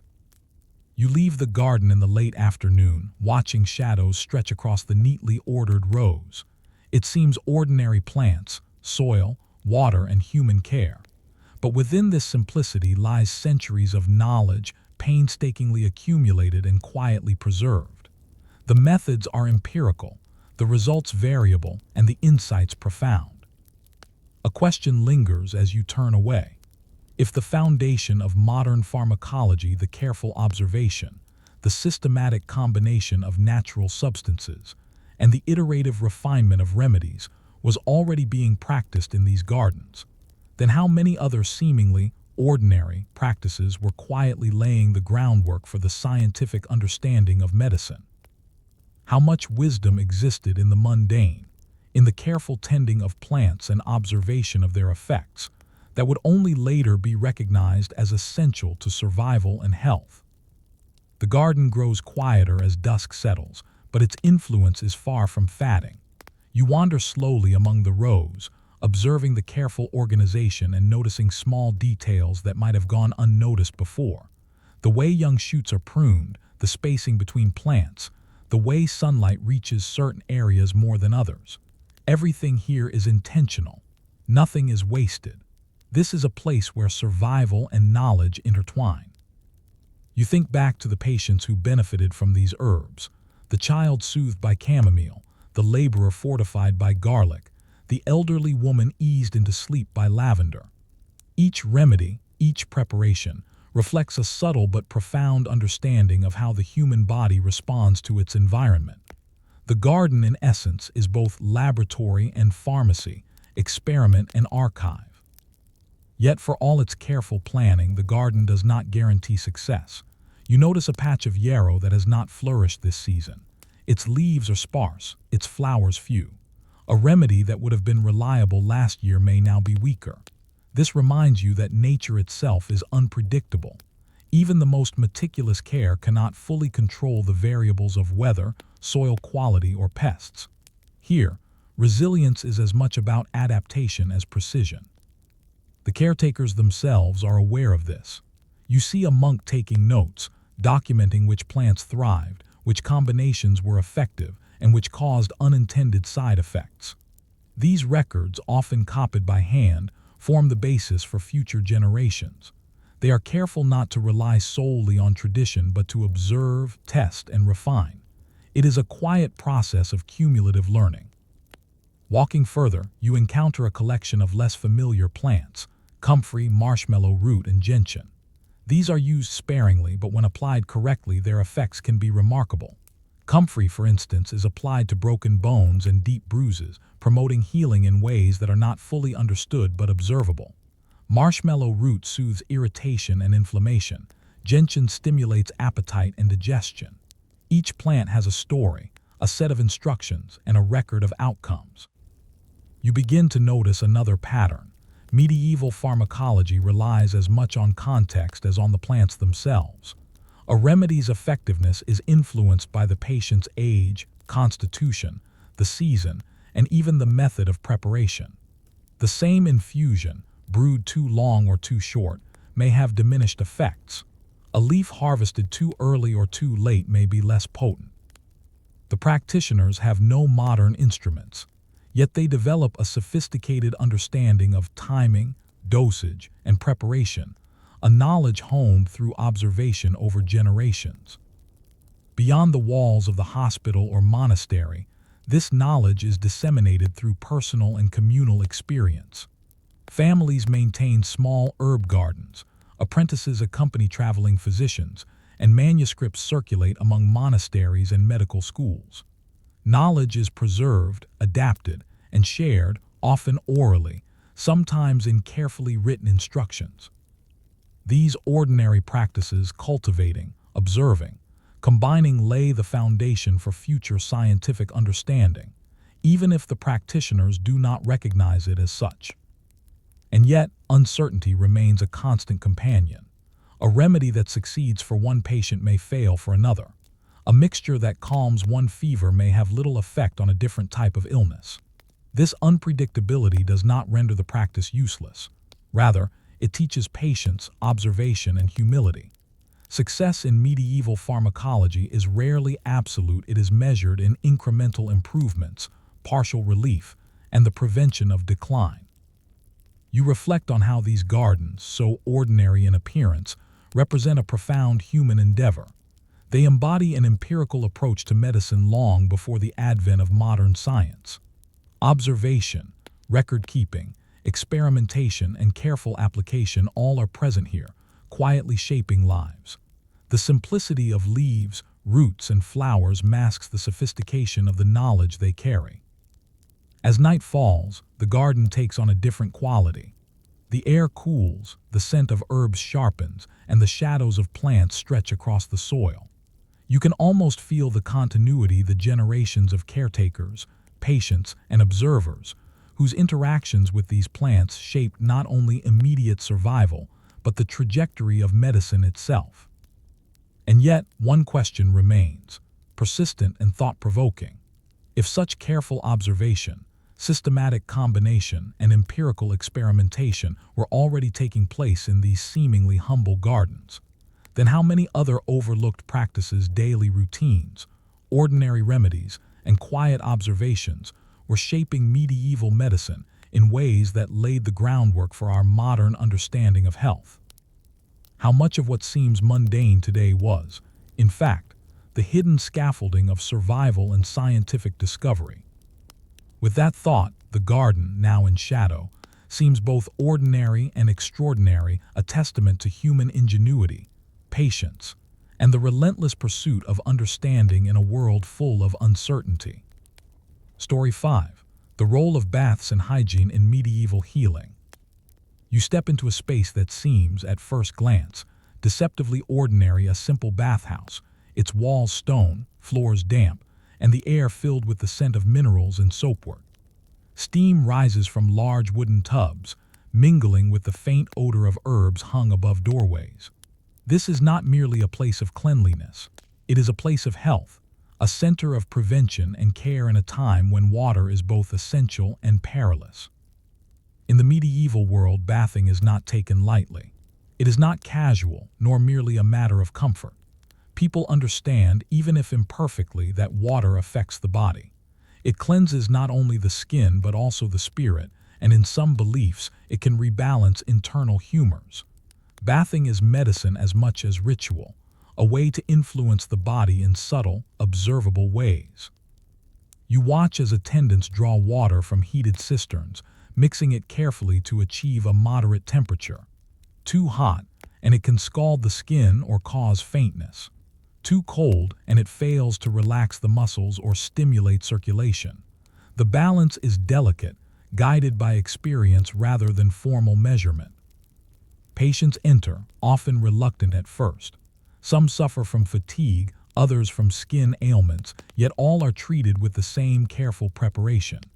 The attendants help them immerse gradually, ensuring that the body adjusts, monitoring for signs of discomfort or distress. This attention is not just courteous, it is central to the practice. Water is powerful, but it is also unpredictable. Bathing here is structured. Individuals are treated according to their condition, age, and constitution. Those believed to have an excess of certain humors may receive warmer baths to promote sweating, thereby drawing out excess. Others, weaker or more susceptible, are given gentle immersion, sometimes with added herbs such as rosemary, sage, or lavender. These additions serve multiple purposes. They provide fragrance, discourage infection, and may have mild therapeutic effects, soothing muscles or calming the mind. You notice the rhythm of the process. Baths are not rushed. Water is replenished, towels are warmed, and the attendants move deliberately. Even minor details matter. The angle of the tub, the pace at which the patient enters or exits, the duration of immersion. These routines, often subtle, are informed by centuries of trial and observation. The bathhouse is also social in nature. People discuss their ailments, share advice, and observe the practices of others. Knowledge circulates in these spaces, reinforcing what works and discouraging what fails. There is a communal aspect to hygiene and health, a recognition that behavior, environment, and human interaction are all interconnected. Yet the practice is not without its dangers. Stagnant water can harbor bacteria, though no one yet knows what bacteria are. Communal bathing carries risks, but the potential benefits often outweigh the perceived hazards. Clean water can reduce skin infections, promote circulation, and relieve tension. For many, the bathhouse is as critical as any herbal remedy or bloodletting session. You watch an elderly man, his body stiff with arthritis, enter a warm tub infused with chamomile. The steam seems to ease his joints, allowing him to move with more freedom than before. Another patient, a young woman with fever, is carefully washed in cooler water, which seems to reduce her discomfort without shocking her body. These small, tangible improvements reinforce the practice, even when the underlying mechanisms remain invisible. Beyond physical benefits, baths carry symbolic meaning. Immersion in water represents purification, not only of the body but also of the mind and spirit. In monasteries and hospitals alike, ritualistic elements accompany bathing, linking the act to moral and spiritual renewal. Medicine and belief intersect here in ways that are subtle, yet influential in shaping behavior. You begin to notice the infrastructure around the bathhouse. Tubs are cleaned meticulously, floors are swept, herbs are replenished regularly. Even the attendants' clothing is managed to reduce contamination. Hygiene, in this context, extends beyond the individual, it is institutional. The survival of patients depends not only on the water itself, but on the consistent application of these practices. Still, challenges remain. Water quality varies by season and source. Rainwater may carry debris, wells may harbor unseen pathogens. Heating large volumes requires labor and fuel. Attendants must balance the therapeutic intent with practical constraints, improvising when necessary. Despite these challenges, the bathhouse persists as a cornerstone of medieval health. Its value lies in both the direct effects on the body and the reinforcement of disciplined, attentive care. Patients leave not only cleaner but often calmer, more relaxed, and more receptive to subsequent treatments. As you observe the evening rituals, herbs replenished, tubs drained, floors scrubbed, you are left with a lingering thought. In a world without antiseptics or germ theory, how much of medieval survival and recovery depended not on cures themselves, but on routines, repetition, and the quiet discipline of caring for the body? Could something as simple as water, attention, and regular cleansing have been one of the most effective interventions available? And so, the bathhouse, with its steam, herbs, and careful routines, remains both ordinary and extraordinary, a testament to human ingenuity, observation, and resilience. You return to the bathhouse the next morning, the early light catching the rising steam and casting patterns across the stone floor. Today, your attention shifts from the mechanics of bathing to the broader role these waters play in medieval life. This is not just a place to clean skin, it is a center of prevention, therapy, and even social instruction. You watch a young apprentice preparing the tubs. He fills each basin carefully, checking the temperature by hand and adding sprigs of herbs, rosemary for stimulation, chamomile for relaxation, sage for cleansing. Each addition is deliberate. The apprentice is learning not only to bathe patients but to understand subtle differences in temperature, duration, and composition. These small adjustments, often intuitive, can determine whether a bath refreshes or overwhelms. Patients begin to arrive, each with their own complaints. A merchant suffering from fatigue, a farmer with stiff joints, a monk plagued by restlessness, they all enter the same space, yet each receives a tailored experience. This individualized approach is striking. Even without the precision of modern diagnostics, Medieval caretakers observe closely and adjust treatment according to age, constitution, and current state of health. Bathing is both reactive and preventive. Someone recovering from a fever might receive a series of warm, herb-infused immersions to restore strength and circulation. Meanwhile, an otherwise healthy individual may be bathed weekly or monthly as a prophylactic measure, the intent being to maintain balance and prevent the accumulation of excess humors. Water, in this sense, is medicine in both the immediate and ongoing sense. You notice subtle behavioral lessons embedded in the bathhouse routines. Patients are encouraged to move slowly, breathe steadily, and pay attention to their own comfort. The process itself teaches discipline, how to respect one's body, how to respond to sensations, and how to maintain hygiene. In a world where disease can spread quickly in crowded towns, these lessons are both practical and life-saving. There is also an observational component. Practitioners note the texture and color of the skin, the presence of rashes or swelling, and subtle shifts in body heat. These observations inform other treatments, herbal remedies, dietary adjustments, or, in some cases, bloodletting. The bath becomes an extension of diagnostic practice, an opportunity to understand the patient holistically. You watch as a patient with joint pain enters a tub infused with warm water and lavender. Steam rises, relaxing muscles. The caretaker assists in gentle stretching, promoting mobility while observing the patient's responses. This combination of heat, moisture, and movement is therapeutic, even if the underlying physiological mechanisms are poorly understood. Relief is real, even if temporary. Meanwhile, communal knowledge spreads within these walls.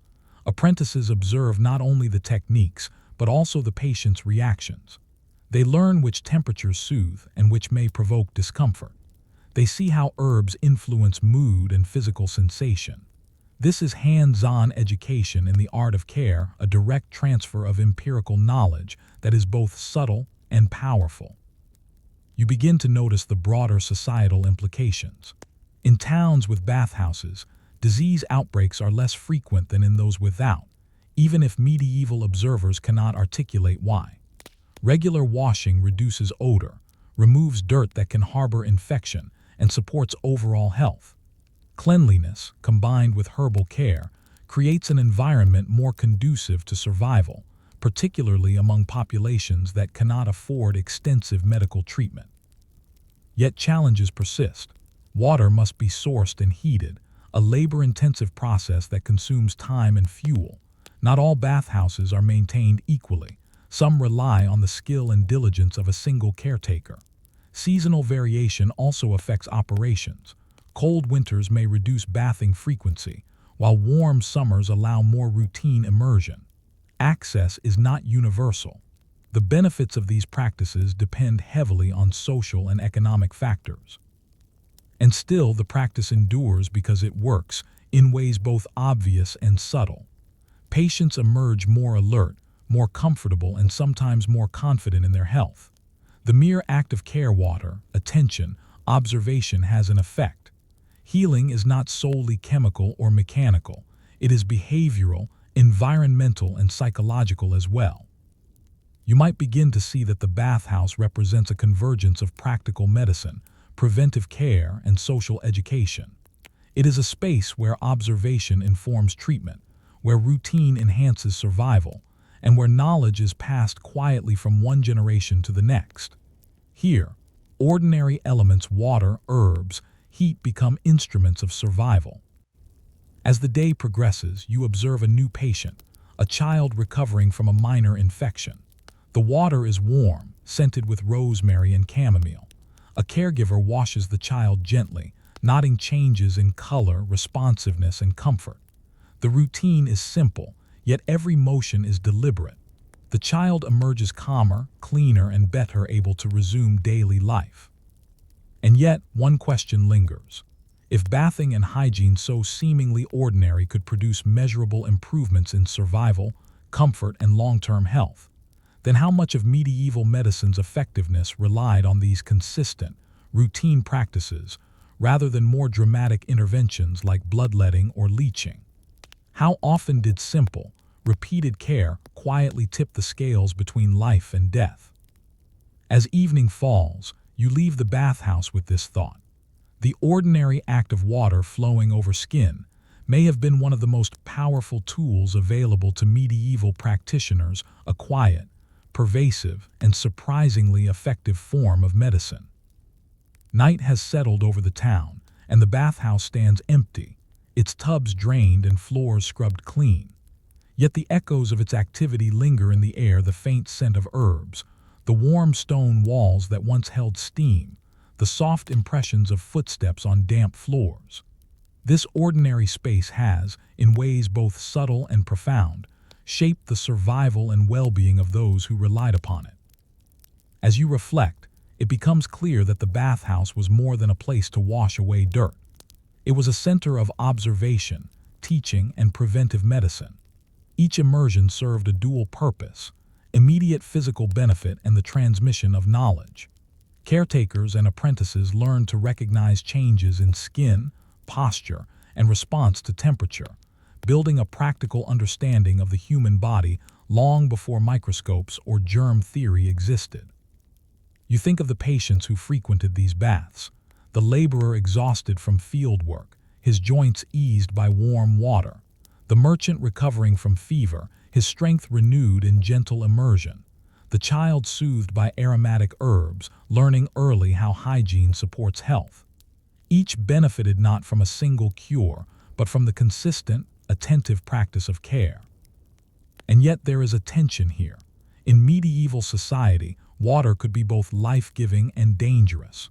Rivers, wells, and cisterns were potential sources of disease. Contaminated water could undo the benefits of bathing, spreading illness rather than preventing it. The practitioners' careful attention to cleanliness, preparation, and monitoring was critical. Knowledge and diligence often determined whether a bath healed or harmed. The bathhouse also reveals the interplay between culture, medicine, and belief. Hygiene was not merely physical. It was moral, spiritual, and social.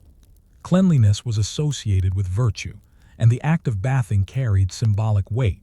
Observing proper routines, participating in communal practices, and following guidance from experienced caretakers reinforced social norms as well as bodily health. Over time, this combination of observation, routine, and social expectation created lasting effects. People became accustomed to habits of cleanliness, careful care of wounds, and attention to minor ailments. Even when more dramatic interventions, bloodletting, leeches, or herbal remedies were applied, the foundation of hygiene supported recovery. In this sense, the bathhouse was as vital to survival as any medicinal procedure. The influence of these practices extended beyond immediate care. Families maintained small personal bath routines. Herbs and soaps were incorporated into daily life. Water management in homes, towns, and monastic institutions reflected a growing awareness of sanitation. The practices of medieval bathhouses, though imperfect, established patterns that would resonate through centuries, shaping public health and preventive medicine in ways that are only fully recognized today. Yet the lessons of the bathhouse are not only historical. They remind you that medicine is often as much about routine, environment, and attentive care as it is about drugs or procedures. A consistent, observant, and disciplined approach to the body, simple though it may seem, can profoundly influence survival, comfort, and well-being. As you step away from the empty tubs, you realize that the medieval bathhouse embodies a subtle wisdom, that ordinary, repeated practices, carried out with care and attention, are as powerful as extraordinary interventions. Water, temperature, herbs, and observation combined created a system of health that preserved life and informed generations of practitioners. And yet, a question lingers, both practical and philosophical. If the quiet discipline of bathing and hygiene could so effectively support survival, comfort, and recovery in a world without modern medicine, then how much of history's medical successes were the result of consistent care, observation, and environment rather than dramatic treatments? Could it be that survival often depended less on cures and more on the ordinary, repeated attention given to bodies, routines, and spaces that were themselves quietly medicinal? You leave the bathhouse, carrying this thought forward, that sometimes the most enduring contributions to health are not the dramatic or the revolutionary, but the persistent, ordinary, and observant acts that quietly sustain life. Story 6. Medieval Diets and the Science of Eating for Health. You now enter the bustling kitchens of a medieval household or hospital, a space that is chaotic yet carefully controlled. The scent of roasting meats, simmering broths, and freshly baked bread fills the air. Wooden tables are stacked with bowls of grains, herbs, and vegetables, each carefully measured, chopped, or mashed. Though the room is noisy and full of activity, every movement serves a purpose. This is not just the preparation of meals, it is the crafting of health. In the medieval worldview, diet is intimately connected to the balance of the humors: blood, phlegm, black bile, and yellow bile. Illness, weakness, or fatigue are not viewed solely as external afflictions, but often as signs of internal imbalance. The food you consume is a direct tool to maintain or restore harmony within the body. The right meal can strengthen, soothe, or invigorate. The wrong meal can exacerbate an ailment, tipping the delicate balance in the wrong direction. You observe a cook stirring a large pot of porridge infused with herbs, sage for warmth, parsley for cleansing, and a few cloves for digestive support. These ingredients are not chosen for flavor alone, they are selected based on their perceived qualities. Sage is considered dry and hot, capable of countering excess phlegm. Parsley is cool and dry, promoting purification. Cloves are hot, helping to stimulate circulation. Meals are crafted not just for nutrition, but for their humoral effects. Meals are tailored to individuals. A patient suffering from a fever might receive foods that are light, cool, and hydrating, while someone experiencing lethargy or coldness receives warming, hearty dishes. The daily menu is carefully balanced, reflecting both season and condition. Winter brings roasted meats, rich stews, and warming spices, while spring offers fresh greens, soft cheeses, and lighter broths. Seasonal variation is understood not just as availability, but as a way to align the body with environmental conditions. In monasteries and hospitals, dietary rules are strict. Portions are controlled, fasting periods observed, and certain foods avoided entirely, especially for those considered prone to imbalance. Excess is discouraged. Moderation is enforced. Even indulgence is not permitted without careful consideration, as overconsumption is believed to generate heat, phlegm, or bile, creating conditions ripe for illness. You notice how meals are also designed to support specific treatments. After bloodletting, a patient might receive a nourishing, easily digestible dish: soft bread, mild broth, perhaps eggs or cheese. The intention is to restore strength without overloading the system. Similarly, herbal infusions, teas, and spiced waters accompany meals, reinforcing both digestion and humoral balance. The variety and combination of foods is not haphazard. Cooks and caregivers follow established recipes, often passed down through generations, combining ingredients with subtlety and care. Even the order of consumption, what is eaten first or last, is considered important. Certain foods are believed to temper or enhance the effects of others. A handful of herbs may be sprinkled on top, not merely for taste, but to aid assimilation and prevent stagnation. Yet challenges abound. Preservation is a constant concern. Without refrigeration, meats and dairy spoil quickly. Grains and legumes must be stored carefully to avoid pests. Seasonal scarcity can force substitutions, which in turn may influence humoral balance. Cookery is as much a form of resource management as it is medicine. The kitchen and the pharmacy overlap. Herbs, roots, and edible plants serve dual purposes, sustaining both body and treatment. You watch a physician or healer discussing diet with a patient. Recommendations are precise. Avoid heavy cheeses in excess. Consume more grains and greens. Favor warming spices in cold months. Restrict cold or moist foods for those prone to phlegmatic imbalance. These instructions are grounded not in arbitrary preference, but in a system that interprets observable outcomes.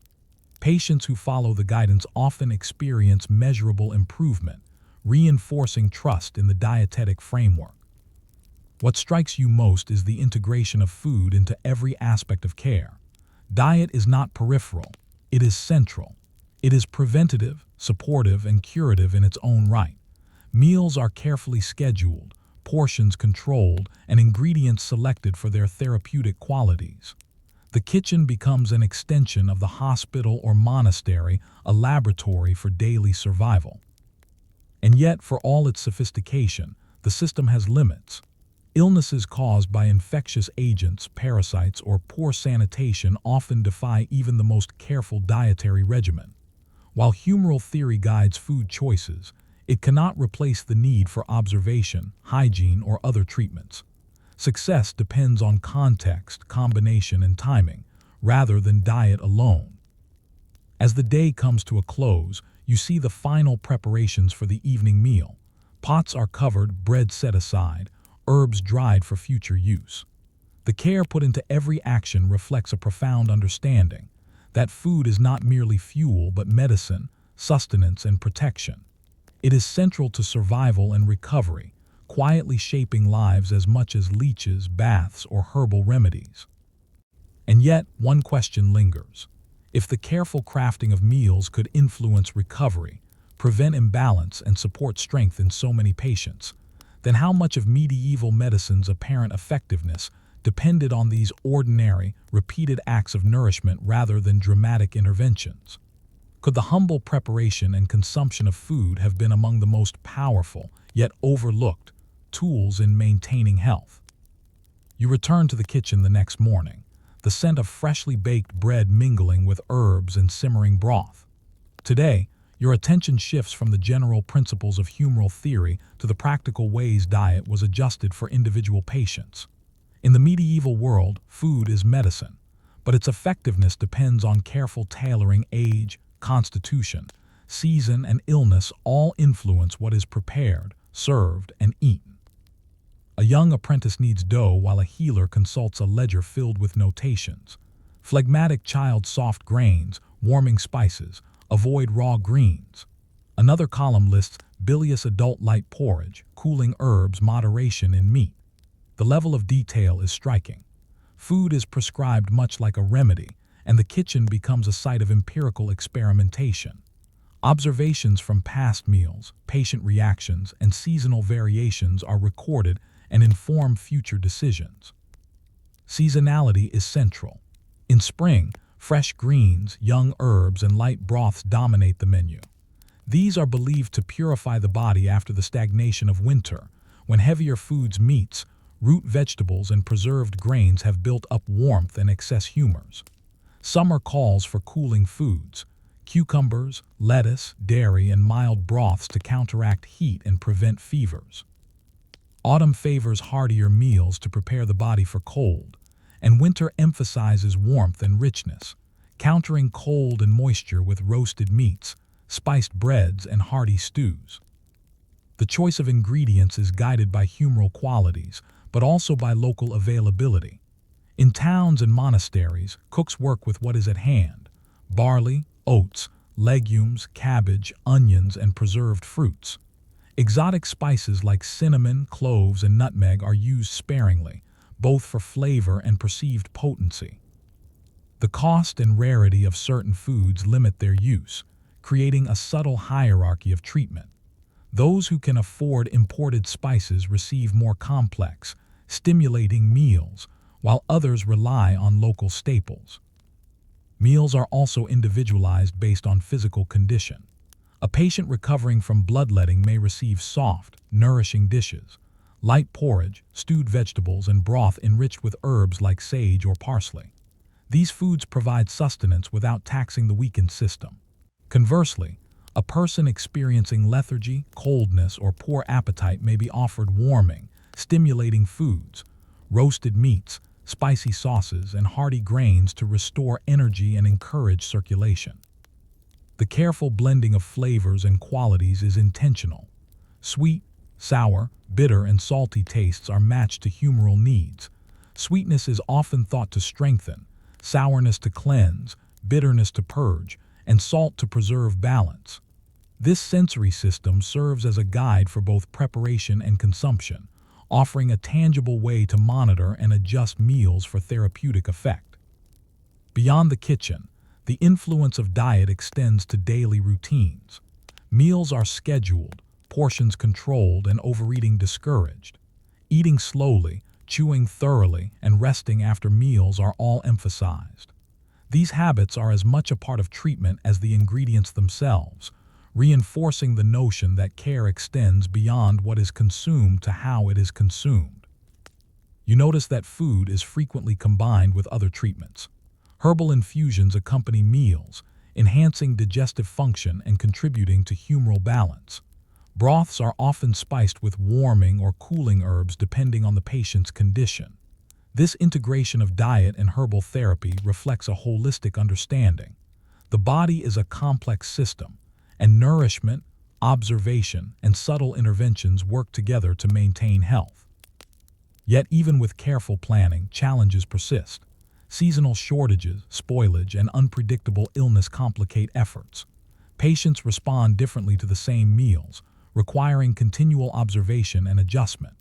Food alone cannot cure infectious diseases or severe injuries, but it can support recovery, prevent further imbalance, and sustain strength. In many cases, proper diet determines whether a patient survives minor illnesses, recovers more quickly, or avoids complications. As the day ends, you watch the preparation of the evening meal. Pots simmer gently, bread rests on cloths to cool, and herbs are arranged for infusions.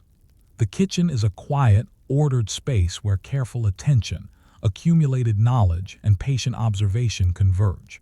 Meals are more than sustenance, they are an extension of care, a form of therapy grounded in centuries of experience. And a question lingers as you step back. If the mundane act of eating, carefully guided and observed, could significantly influence survival and recovery, then how many other aspects of daily medieval life rituals, hygiene, routines functioned as subtle, yet powerful, forms of medicine? Could ordinary practices have been as crucial to health as any overt treatment, shaping the lives of countless individuals in ways rarely recorded but deeply felt? Night has fallen over the monastery kitchen, and the hearth glows faintly, casting flickering light across the wooden tables and carefully stacked bowls. The day's meals are finished, the last pot cleaned, and the air carries the combined scent of bread, herbs, and simmering broth. It is easy to dismiss such ordinary routines as mundane, yet they contain layers of wisdom that shaped medieval survival and healing. As you reflect, the first lesson becomes clear. Food is not merely sustenance.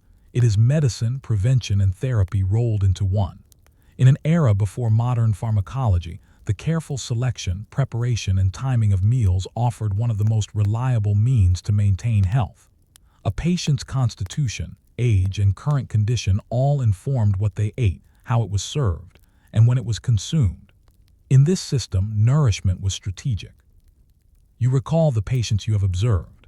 The child soothed with gentle porridge, the laborer strengthened with hearty grains, the recovering patient supported with light broths and restorative herbs.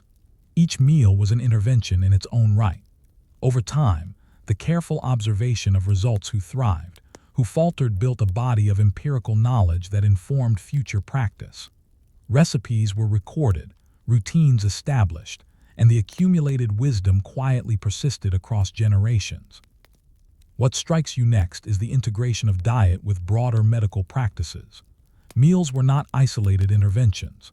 They worked in concert with baths, leeching, herbal remedies, and lifestyle recommendations.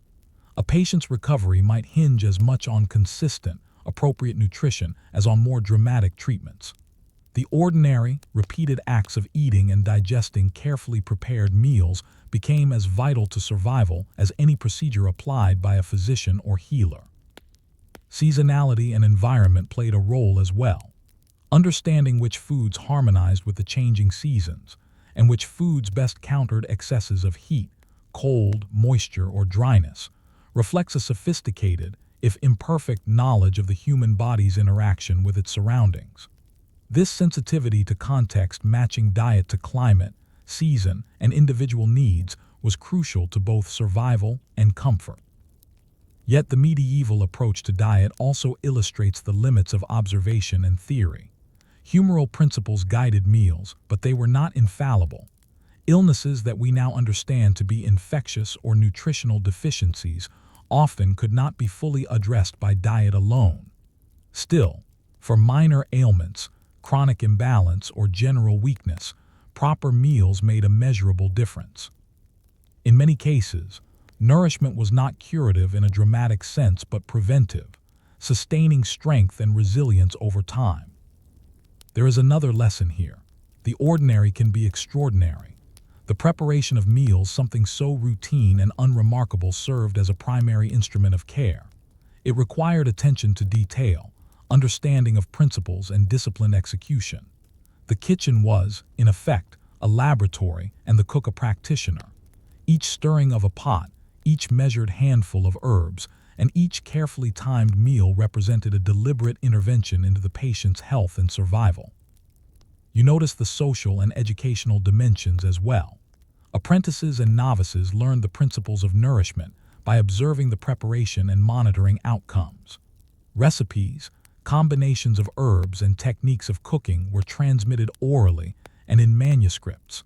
The knowledge of dietetics became embedded in culture, shaping the ways people prepared and consumed food for generations, long before modern nutritional science emerged.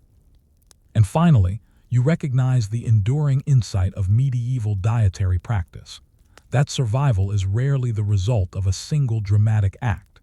It is the accumulation of small, consistent behaviors, careful preparation, observation, and adaptation that sustains life.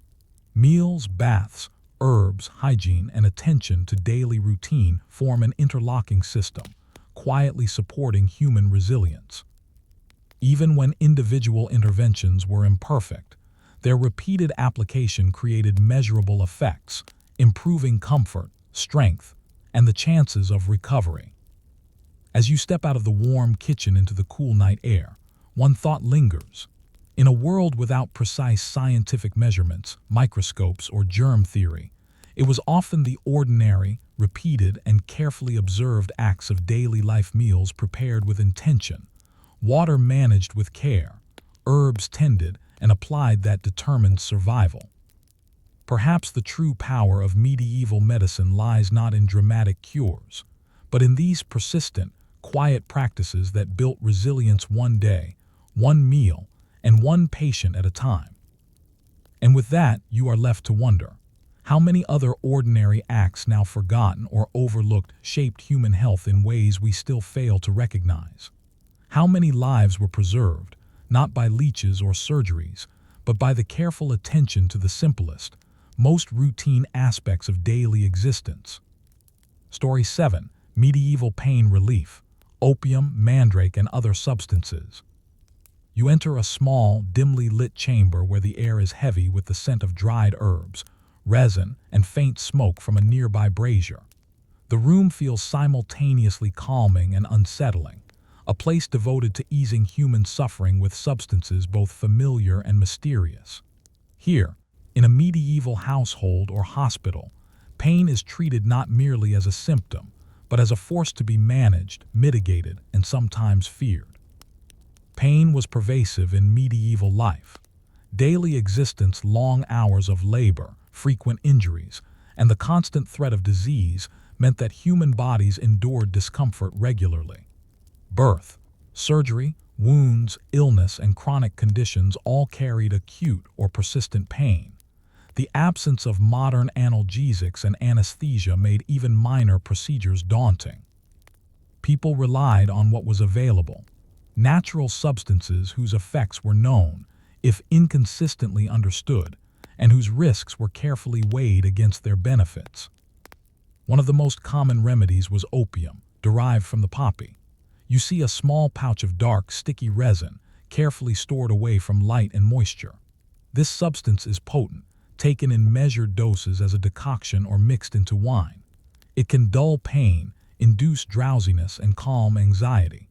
To the medieval practitioner, opium is both gift and danger, its benefits undeniable, yet its capacity to weaken the body or foster dependence recognized, if imperfectly. Another substance, mandrake, carries an almost mystical reputation.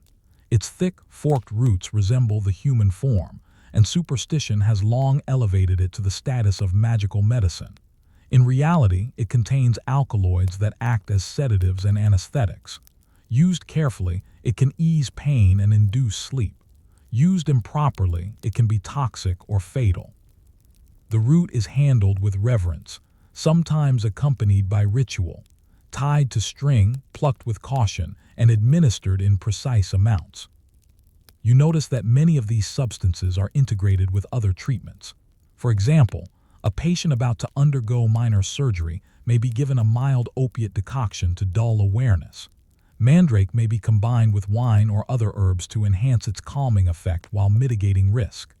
Dosages are carefully measured, not with scales, but with spoons, pinches, or subjective judgment honed through experience. Observation and intuition guide every step.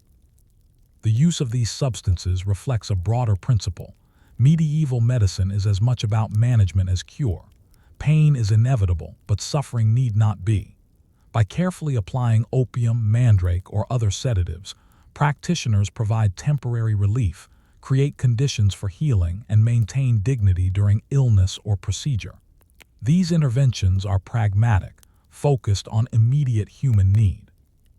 At the same time, you see the dangers inherent in this approach. Overdose is a real threat, and subtle miscalculations in preparation can harm more than heal. The line between remedy and poison is narrow. Practitioners must balance relief against risk, guided by careful observation of the patient's reactions and by accumulated knowledge passed down through manuscripts, apprenticeship, and oral instruction. Other substances supplement these primary agents. Willow bark, a precursor to modern aspirin, may be brewed as a tea for mild pain or fever. Henbane, nightshade, and hemlock appear in small doses for sedation or analgesia. Each carries specific properties and associated risks, and their application requires intimate familiarity with both plant and patient. The chamber itself reflects the seriousness of this work. Wooden tables hold bowls, pestles, and small jars labeled with symbols and occasional words. A brazier warms solutions, releasing gentle vapors. The air is infused with the scent of herbs, balancing potency with palatability. Observation is constant. Practitioners watch for pallor, sweating, changes in pulse, and the patient's ability to respond. Every detail informs the next action. You realize that the administration of pain relief is both art and science. It relies on knowledge accumulated over generations, meticulous attention to preparation, and ongoing observation of outcomes. Success is measured not in absolute cures, but in the patient's comfort, ability to endure necessary procedures, and eventual recovery. And yet, despite care and experience, questions remain. Effects vary from patient to patient. Substances that soothe one individual may overwhelm another. The lack of precise measurement means that every dose carries uncertainty.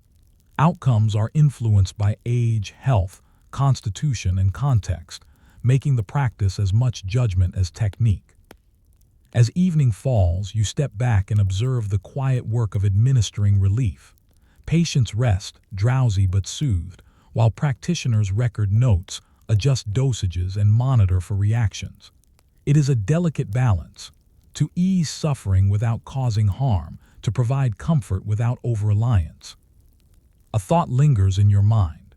In a world without modern anesthesia or synthetic painkillers, how deeply did the careful, empirical use of natural substances shape survival, recovery, and human experience? Could the skillful administration of opium, mandrake, and other botanicals have been among the most significant yet quietly underappreciated interventions in medieval medicine? You return to the dimly lit chamber the next day, where the air still holds faint traces of dried herbs and resin. Today, your focus shifts from the substances themselves to the practices surrounding their administration. In medieval medicine, the effectiveness of opium, mandrake, and other sedatives depends as much on preparation, observation, and timing as on the substance itself. Pain relief is not a simple prescription, it is a carefully orchestrated intervention. A practitioner carefully crushes dried poppy resin, mixing it with wine to form a tincture. The mixture is thick, dark, and bitter. The patient is prepared, seated or reclined, breathing slowly and observed for initial reactions. The first sip produces drowsiness, a calming effect, and the slight numbing of discomfort. The practitioner watches closely, noting color, pulse, and respiration. The dose may be adjusted incrementally, depending on the patient's response. Mandrake requires even more caution. The root is ground into a fine powder and mixed with honey or wine. Its effects are potent: sedation, pain relief, and in some cases, hallucination. You notice the ritualized care surrounding its use. The practitioner may recite instructions aloud or mark doses carefully, aware that a single error could result in severe toxicity. Patients are not left unattended. Continuous observation is critical, as early signs of distress must be addressed immediately. You see that this careful observation extends beyond the immediate effects. Practitioners track how long relief lasts, whether symptoms recur, and whether any secondary effects, nausea, dizziness, or changes in mood arise. These notes are passed down, sometimes recorded in manuscripts, forming a slow accumulation of practical knowledge. Over time, patterns emerge. Certain combinations work for specific conditions, others prove too strong or inconsistent. This is empirical medicine in its most direct form. Other botanicals are used to supplement these primary analgesics. Willow bark, recognized for its mild pain-relieving qualities, is brewed into tea for headaches or joint pain. Henbane, nightshade, and hemlock are applied cautiously, often topically or in small doses, to sedate or ease suffering. Each substance requires intimate knowledge what to combine, what to avoid, and how patient constitution influences outcome. Misjudgment could be fatal, making experience and apprenticeship essential. You notice the subtle integration of pain relief with other treatments. After a minor surgical procedure, a patient may receive a small dose of opium or mandrake alongside herbal poultices, supportive broths, and restful immersion in a warm room. Pain relief is one component of a larger system designed to optimize recovery. Practitioners understand that comfort, sleep, and reduced stress all contribute to survival and healing. At the same time, the dangers are ever present. Overdose, cumulative toxicity, or misidentification of plants are constant risks. Inexperienced caregivers could inadvertently cause more harm than good. The line between medicine and poison is narrow, and human life depends on precision, observation, and restraint. You observe apprentices learning these skills: crushing, mixing, monitoring, and recording outcomes. They watch closely as mentors judge subtle changes in breathing, color, or responsiveness. Each intervention is a lesson in both science and judgment. Knowledge is transmitted not through theory alone, but through repeated, careful practice and education forged in the quiet observation of living bodies.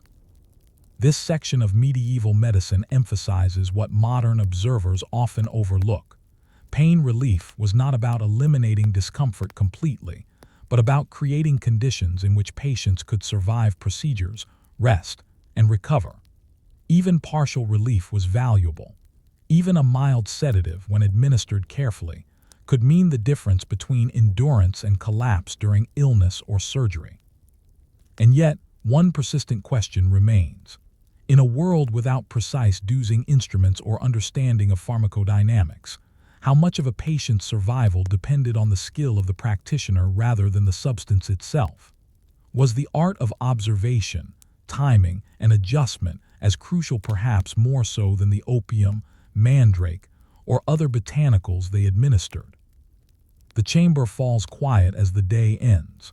Patients rest, practitioners reflect, and the accumulated knowledge of generations continues to guide each careful action. Relief, survival, and recovery are achieved not through certainty, but through careful attention, judgment, and the cautious, repeated application of these potent natural substances. Night descends over the small chamber, and the faint glow of a brazier illuminates jars of dried herbs and tinctures carefully arranged on wooden shelves. The room now is quiet, yet it holds the weight of centuries of practices that sought to tame pain in a world where suffering was ubiquitous. You pause to reflect on what these substances, and the meticulous care surrounding their use, reveal about medieval medicine and human resilience. The first lesson is clear. Pain was understood not as an anomaly to be eliminated, but as a constant companion to life, requiring management rather than eradication. Opium, mandrake, henbane, and other substances were tools in this management, each applied with caution, observation, and adjustment. Practitioners recognized their potency and dangers, balancing relief against risk. In a society without modern analgesics, such care could mean the difference between enduring treatment and succumbing to the combined stresses of illness and procedure. You recall observing patients who had received these remedies. Their discomfort was softened, their sleep restored, their capacity to tolerate further treatments enhanced. Even if the substances did not cure the underlying illness, they created conditions in which healing or survival was possible. The value lay in measured relief, attentiveness, and repeated observation, a practical, empirical approach. Apprenticeship and careful record-keeping were central. Each practitioner learned by watching, adjusting doses, noting effects, and refining techniques. The knowledge of effective analgesics was cumulative. Subtle improvements emerged over decades, informed by observation and careful documentation. Mistakes were recorded as lessons, successes were repeated, and this quiet accumulation of practical wisdom formed the backbone of medieval pain management. These practices also illuminate the broader philosophy of medieval medicine, that care is holistic and contextual. Pain relief is intertwined with nutrition, hygiene, herbal remedies, and social support. Sedatives are used alongside warm baths, soothing broths, and attentive observation. Medicine is an integrated system of practices, each reinforcing the others. Relief is as much about the environment, attention, and timing as it is about the chemical properties of a substance. And yet the dangers cannot be ignored. Overdose, toxicity, and misidentification of plants were real threats. Lives were fragile, and the margin for error was small. The same substances that could soothe could also harm or kill. Practitioners had to maintain a careful balance, blending empirical knowledge, judgment, and attentiveness in each administration. Perhaps the most profound insight is the quiet sophistication of these methods. Modern observers might dismiss medieval analgesics as crude or dangerous, yet in context, they were remarkably advanced. The understanding of dosage, timing, observation, patient constitution, and combined therapies reflects a subtle empirical reasoning. The process was iterative: trial, observation, adjustment, and careful documentation. Pain was not eliminated. It was managed with intelligence, patience, and skill. As you leave the chamber, you are struck by a lingering thought. In a world without synthetic drugs or anesthesia, survival, endurance, and comfort often depended as much on human observation, skill, and care as on the plants themselves.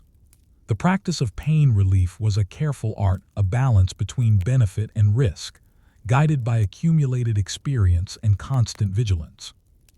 And yet, one question remains. How many lives were quietly preserved not by miraculous cures, but by the skillful, measured, and thoughtful use of opium, mandrake, and other natural analgesics? How much of medieval medicine's effectiveness relied on the practitioner's attention, judgment, and subtle manipulation of these substances, rather than on the substances themselves? The answer may be lost to time, but the lessons endure. Medicine, in its most human form, depends not only on the tools we use, but on the wisdom with which we apply them. Story 8. The use of wine and alcohol in medieval healing. You step into a medieval cellar, its stone walls cool and damp, lined with barrels that release the faint, yeasty aroma of fermenting grapes. Here, wine and other alcoholic beverages are not merely consumed for pleasure, they are central to healing, preservation, and daily sustenance. In a world without refrigeration, antiseptics, or purified water, alcohol occupies a unique space. Part medicine, part social lubricant, part life-supporting staple. Wine is everywhere. Monks pour it into flasks to carry with them during visits to the sick. Physicians prescribe it in measured doses for patients suffering from fever, fatigue, or digestive issues. Alcohol is mixed with herbs, honey, or spices, creating medicaments intended to invigorate, calm, or disinfect. Even beer, with its lower alcohol content but nutritive qualities, serves as nourishment for children, laborers, and patients alike. The medicinal use of wine is grounded in both observation and theory. Humoral medicine dictates that the body must maintain balance, and wine, hot in quality, can counteract coldness and restore energy. It is administered in moderation, often alongside food or herbal infusions. The careful dose is critical. Too little has minimal effect. Too much can induce delirium, nausea, or collapse. You watch as a physician prepares a wine-based tonic. Herbs like sage, rosemary, and thyme are steeped in the liquid, their flavors and perceived qualities blending with the alcohol. The resulting concoction is intended to cleanse the stomach, stimulate circulation, and soothe discomfort. Wine acts as both solvent and delivery system, extracting beneficial compounds from plants while masking bitterness. Patients drink it slowly, observed for signs of efficacy and tolerance. Alcohol also serves a vital antiseptic function. Wounds are cleaned with wine to reduce infection. Surgical instruments may be rinsed in it. Though medieval practitioners do not understand microbes, they recognize that wine often prevents complications. Its dual role as a therapeutic beverage and a disinfectant makes it indispensable in both domestic and institutional medicine. Beyond direct administration, wine is integrated into daily life as a mild form of sustenance. Water sources can be contaminated, while fermented beverages provide hydration with reduced risk of disease. Beer and weak wine are consumed by children and adults alike, offering calories, fluids, and mild antiseptic properties. In this sense, alcohol is a survival tool as much as a medicine. Yet its use is carefully monitored. Intoxication is not the goal. Excessive consumption is considered harmful, particularly for patients already weakened by illness. Timing, quantity, and preparation are all important.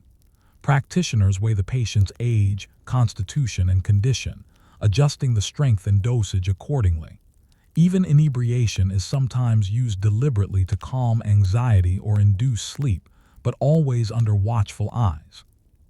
You notice how wine bridges theory and practice. It is both a humoral remedy, correcting imbalances, and a practical one, preserving food, cleansing wounds, and sustaining life. Its versatility is striking. The same liquid can invigorate a frail patient, disinfect a bandage, and provide nourishment in times of scarcity. In monasteries and hospitals, the preparation and storage of wine is treated with ritualized care. Barrels are inspected, cleanliness maintained, and herbs measured with precision. The knowledge of fermentation, storage, and potency is empirical, refined over generations. Even minor deviations, a leaky barrel, overly strong or weak fermentation, can influence effectiveness, teaching attendants the importance of diligence and observation. Despite its utility, the use of alcohol is not without controversy. Some critics decry its moral implications, while others warn of dependency or abuse. Practitioners must balance benefit and risk carefully. Wine is medicine, food, and social tool, but it is not harmless. Its proper application requires judgment, knowledge, and attention to both immediate effects and long-term consequences. And yet, one question lingers. In a world without modern antiseptics, antibiotics, or refrigeration, how central was alcohol, not just wine, but beer and other fermented beverages, to survival and health? Could this humble, ordinary liquid have saved more lives than many dramatic interventions, quietly ensuring recovery, preventing infection, and sustaining strength in ways that were largely invisible to contemporary observers. As the cellar grows quiet and the last flasks are stored, the importance of wine becomes clear. Ordinary, ubiquitous, and versatile, it serves as a cornerstone of medieval medicine, bridging nourishment, healing, and survival in a single sip. You return to the cellar the next morning, and the faint warmth of the rising sun filters through narrow windows, illuminating rows of barrels and jars. Today, your focus shifts from the presence of alcohol in medieval life to its practical application in healing, preservation, and nutrition. Wine is not merely a beverage, it is a versatile tool, wielded with care and observation by healers and caregivers. In the sick room, wine serves multiple purposes. Patients recovering from fever or exhaustion are given small quantities to restore energy and stimulate circulation. The alcohol, combined with herbs such as rosemary, thyme, or sage, delivers mild therapeutic effects while masking unpleasant flavors. The mixture is sipped slowly under supervision, ensuring both efficacy and safety. Even small adjustments, adding honey to soothe the stomach or warming the liquid in winter, reflect an empirical understanding of patient comfort and outcome. Alcohol also acts as a disinfectant. Wounds are rinsed with wine to reduce the risk of infection, surgical instruments are cleaned with it, and bandages may be moistened before application. While medieval practitioners cannot see microbes, centuries of observation have taught them that wine reduces complications, limits odor, and seems to promote healing. Its antiseptic effect is subtle yet reliable, making it indispensable for surgery, injury care, and long-term convalescence. You notice that the use of wine varies by patient and circumstance. Frail individuals receive diluted wine or small sips combined with nutrient-rich broths, whereas robust patients may be given stronger preparations to stimulate strength or restore warmth. Timing is critical. A small amount before a procedure can calm nerves, while a carefully measured dose afterward can ease pain or prevent fatigue. Practitioners pay close attention to signs of distress, adjusting the intervention with each patient's constitution and current condition in mind. Beyond immediate treatment, alcohol is integrated into daily sustenance. Water sources are often unreliable or contaminated, making beer, weak wine, or fermented beverages a safer option. These liquids provide hydration, calories, and mild antiseptic protection.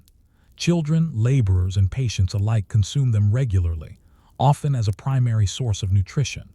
The line between food, drink, and medicine is fluid. What sustains life also prevents disease and supports recovery. The preparation of medicated wine is an art in itself. Herbs must be selected, measured, and steeped carefully. The fermentation must be controlled. The final mixture observed for taste, potency, and clarity. Even minor deviations, a barrel that leaks, wine that ferments too strongly or weakly, can affect outcomes. This attention to detail reflects centuries of accumulated empirical knowledge, an early form of quality control in a world without scientific instruments. You observe apprentices learning these practices, closely monitoring patient reactions to both taste and effect. They learn to note subtle changes, color, pulse, alertness, and appetite. Outcomes are recorded informally at first, then in manuscripts or household ledgers. Patterns emerge over time, which combinations soothe pain, reduce fever, or improve strength. The knowledge is empirical, slow, and careful, but remarkably effective. And yet dangers remain.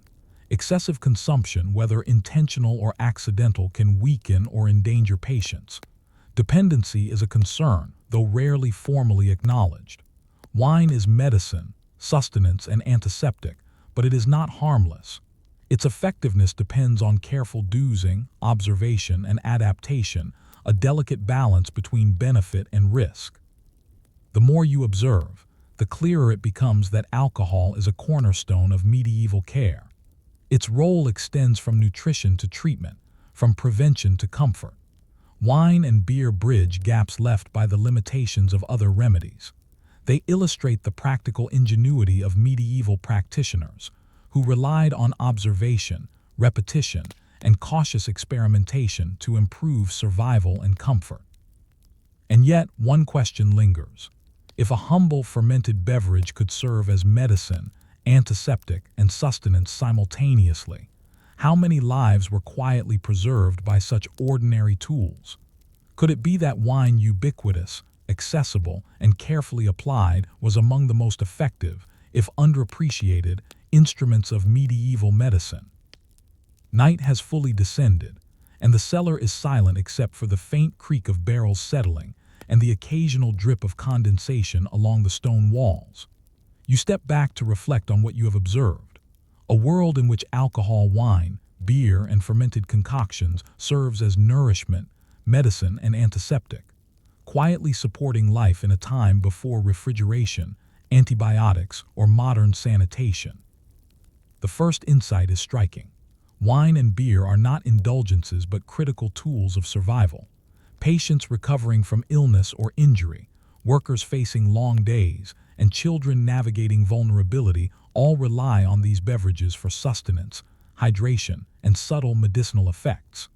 In a time when water is uncertain and disease is rampant, alcohol provides both protection and nourishment, bridging gaps left by other treatments.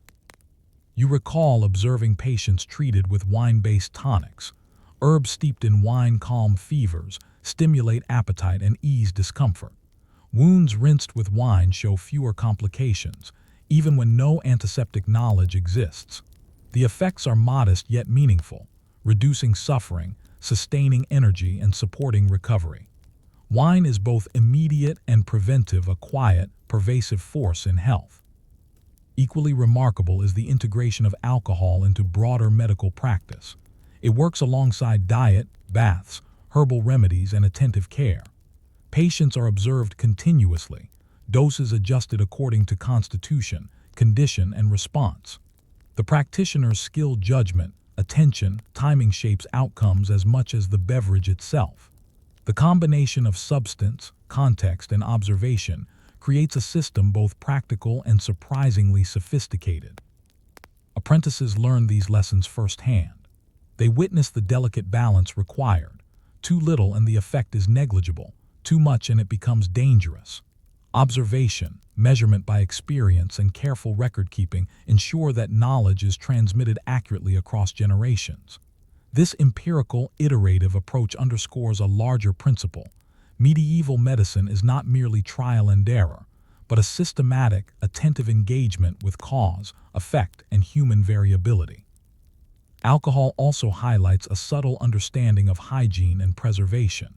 Its antiseptic properties allow wounds to heal more reliably, instruments to remain cleaner, and food or medicinal mixtures to last longer without spoilage. Even without germ theory, medieval practitioners recognize and exploit these practical benefits, demonstrating a resourcefulness grounded in observation and necessity. Yet, as with all treatments, the risks remain. Intoxication, dependency, and overuse could compromise the patient's condition. Wine and beer are not universally safe. Their effectiveness relies on skill, care, and contextual awareness. The balance between benefit and harm is constant, emphasizing that medicine in this period is as much about judgment as it is about tools or substances. As you leave the cellar, you notice a lingering lesson.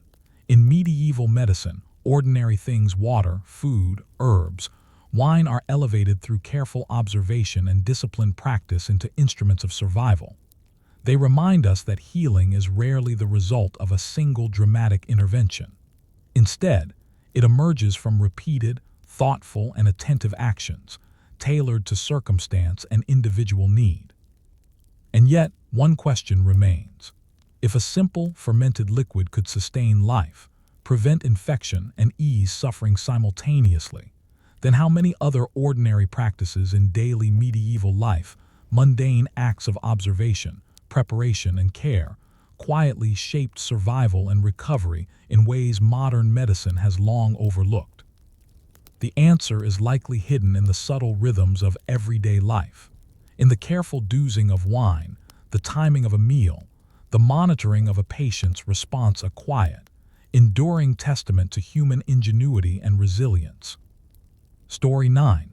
Medieval surgical instruments and the art of cauterization. You enter a dim, austere room that serves as both surgical theater and preparation area.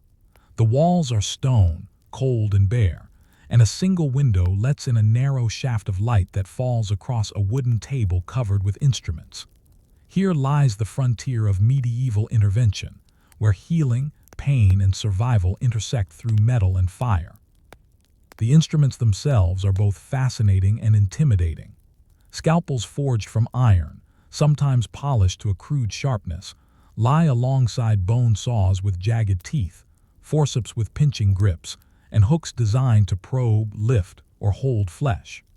Each tool is specialized, reflecting centuries of experimentation and adaptation to human anatomy, even if theoretical understanding remains rudimentary.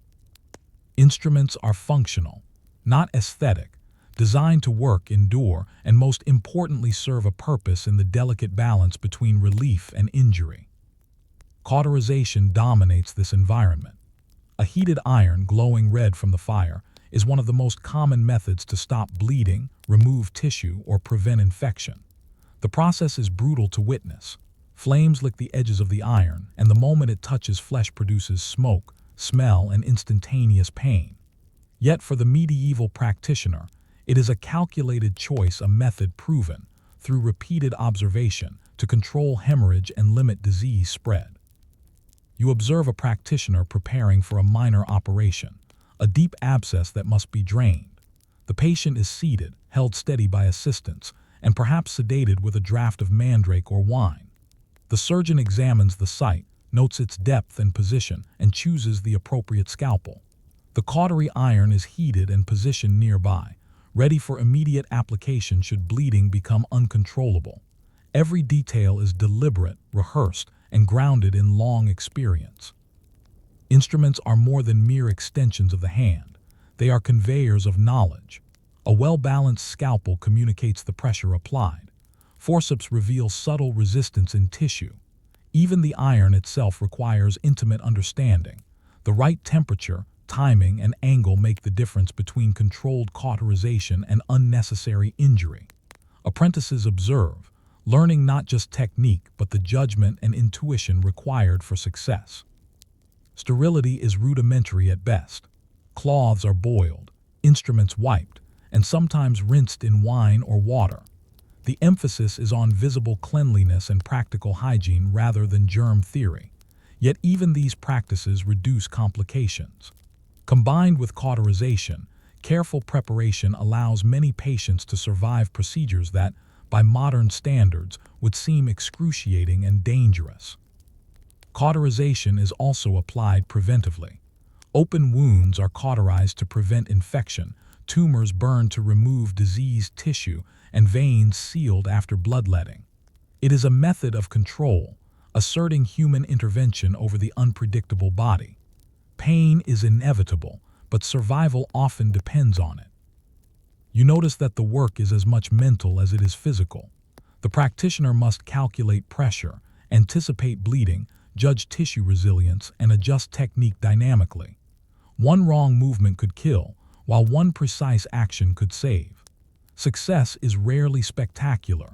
It is quiet, measured, and often unnoticed except by the patient who survives and recovers. Even as you observe, a question arises. If the combination of specialized instruments, careful preparation, and controlled cauterization could reduce mortality and manage pain in such a brutal and primitive context, how much of medieval surgical success relied on the skill and judgment of the practitioner rather than on the instruments themselves?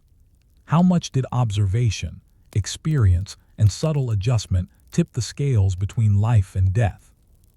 As the fire burns down and the iron cools, you leave the room reflecting on a simple truth. In the medieval surgical theater, survival is a delicate dance between tools, technique, pain, and human attention, a balance maintained by knowledge honed through observation and repetition, rather than by the instruments alone. You return to the surgical chamber the following morning. The fire is stoked again, warming the space where instruments gleam under narrow sunlight. Today, your attention turns to the delicate interplay between practitioner skill, patient response, and the instruments themselves.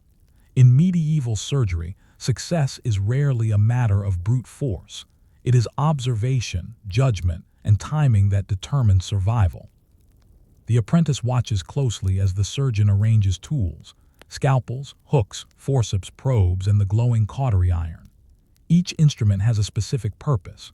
Forceps grasp without tearing, hooks lift tissue, scalpels slice with precision, and the iron cauterizes to seal wounds or remove diseased areas. The sequence, timing, and interaction of these tools require a level of mastery honed through repeated practice. Each movement is both deliberate and adaptive, responsive to the patient's body. Cauterization is both preventative and reactive. When an abscess is drained, the wound is immediately seared to stop bleeding, reduce the risk of infection, and promote healing. Tumors or ulcerated tissue are similarly treated, their removal or destruction guided by observation rather than theory. The iron's heat must be exact. Too little fails to control bleeding, too much destroys healthy tissue and delays recovery. Judgment, rather than standardized measurement, governs every application. You notice the emphasis on monitoring patient response. Color, pulse, breathing, and subtle facial expressions are scrutinized. Does the patient flinch excessively? Is the bleeding controlled? Is the tissue responding as expected? Even minor deviations prompt adjustment. Pressure, angle, or speed is altered. Apprentices absorb these lessons through direct observation, internalizing subtleties that no written manual could fully convey. Instruments themselves require care and knowledge. A dull blade prolongs suffering and increases risk. Improperly heated iron can fail or burn unpredictably. Tools are maintained meticulously, sharpened, polished, and stored to prevent rust. Each instrument carries its own lessons, requiring familiarity that comes only with experience. The practitioner's skill is inseparable from the tool's function. Neither alone is sufficient.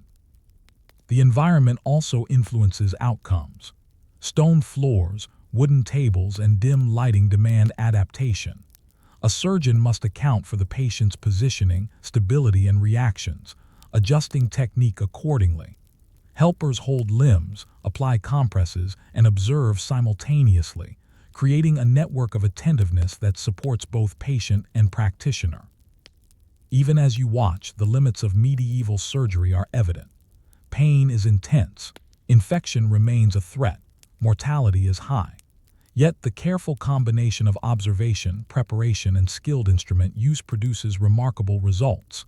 Minor procedures, abscess drainage, tumor removal, and bleeding control are often successful despite rudimentary knowledge. Success is empirical, iterative, and grounded in attentive practice rather than theory alone. The apprentice observes, noting every subtle adjustment: pressure on the scalpel, duration of cautery, sequence of instruments. These observations form the foundation for future practice. Over time, patterns emerge: what works, what harms, and how individual patient constitution influences response. Knowledge accumulates quietly, through repetition, observation, and adaptation. And yet, a question remains as you step back from the procedure. If the survival of patients often depended on nuanced judgment, careful timing, and the practitioner's intimate familiarity with both instruments and human tissue, then how much of medieval surgical success was the result of skill and observation, and how much the instruments themselves? Could it be that mastery, not metallurgy, was the true source of survival in the surgical theater? As the day ends and the fire dwindles, you realize that medieval surgery is a study in balance, between pain and relief, instrument and hand, observation and action. Success is quiet, incremental, and often invisible except in the simple measure of a patient who lives to heal.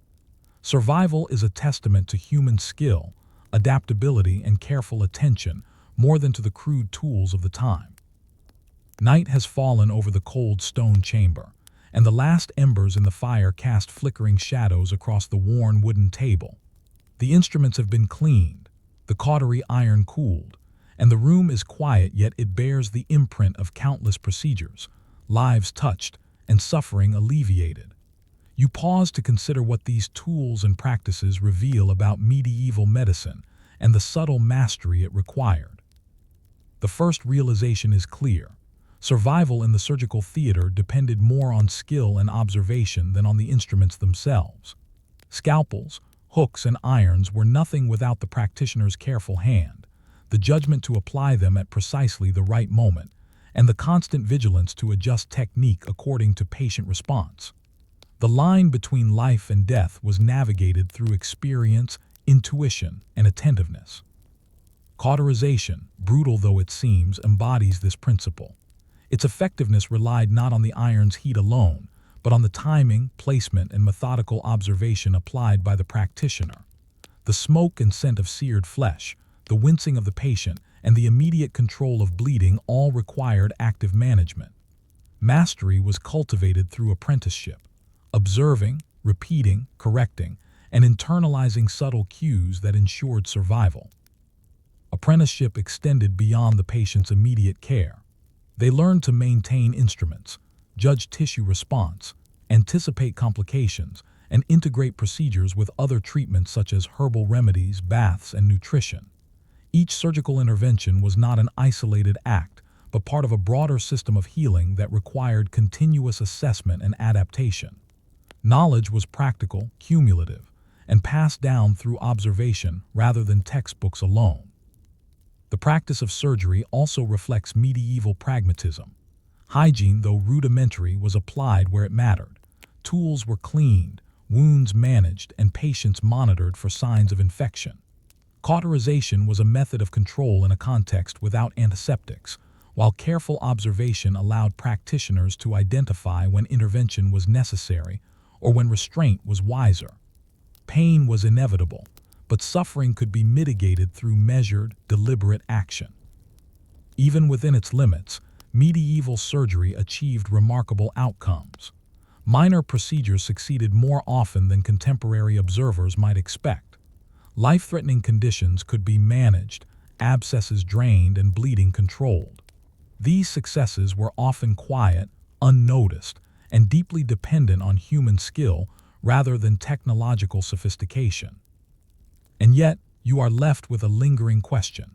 In a world where instruments were crude and knowledge of anatomy incomplete, how many lives were preserved by attentive hands, trained observation, and careful judgment?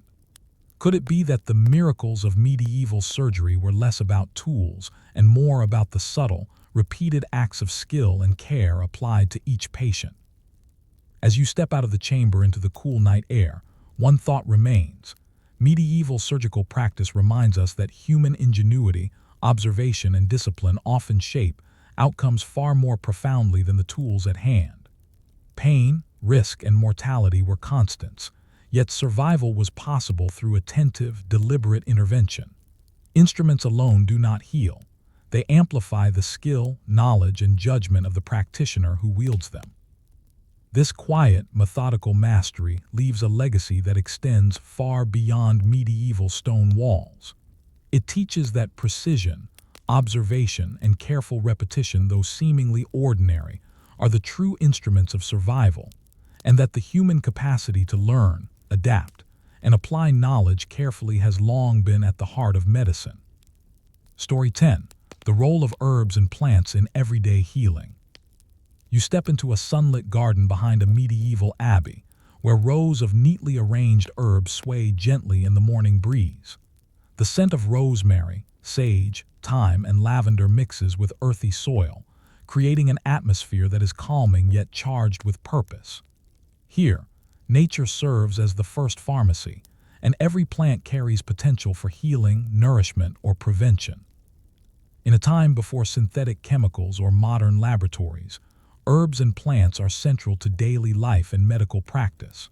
Monks, nuns, and apothecaries carefully cultivate these gardens, selecting varieties for their known effects: chamomile for digestion and sleep, valerian to calm agitation, fennel for bloating, and mint for cooling fevers. Each herb is chosen not for culinary delight alone, but for the subtle ways it can influence the body and restore balance. The knowledge guiding these selections is centuries in the making. Classical texts by Galen and Dioscorides, combined with empirical observation, inform both cultivation and application. Healers understand which plants are warming, cooling, drying, or moistening, and how these qualities interact with human humoral balance. Patients' diets, activities, and conditions are taken into account, ensuring that herbal remedies complement other treatments, from diet to baths to bleeding. You notice a monk preparing remedies for the infirmary. Leaves are crushed with a mortar and pestle, roots sliced thin, and flowers steeped in hot water or vinegar.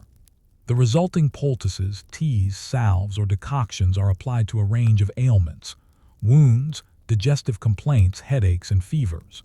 Even small doses are administered carefully, as potency can vary depending on plant age, season, or preparation method.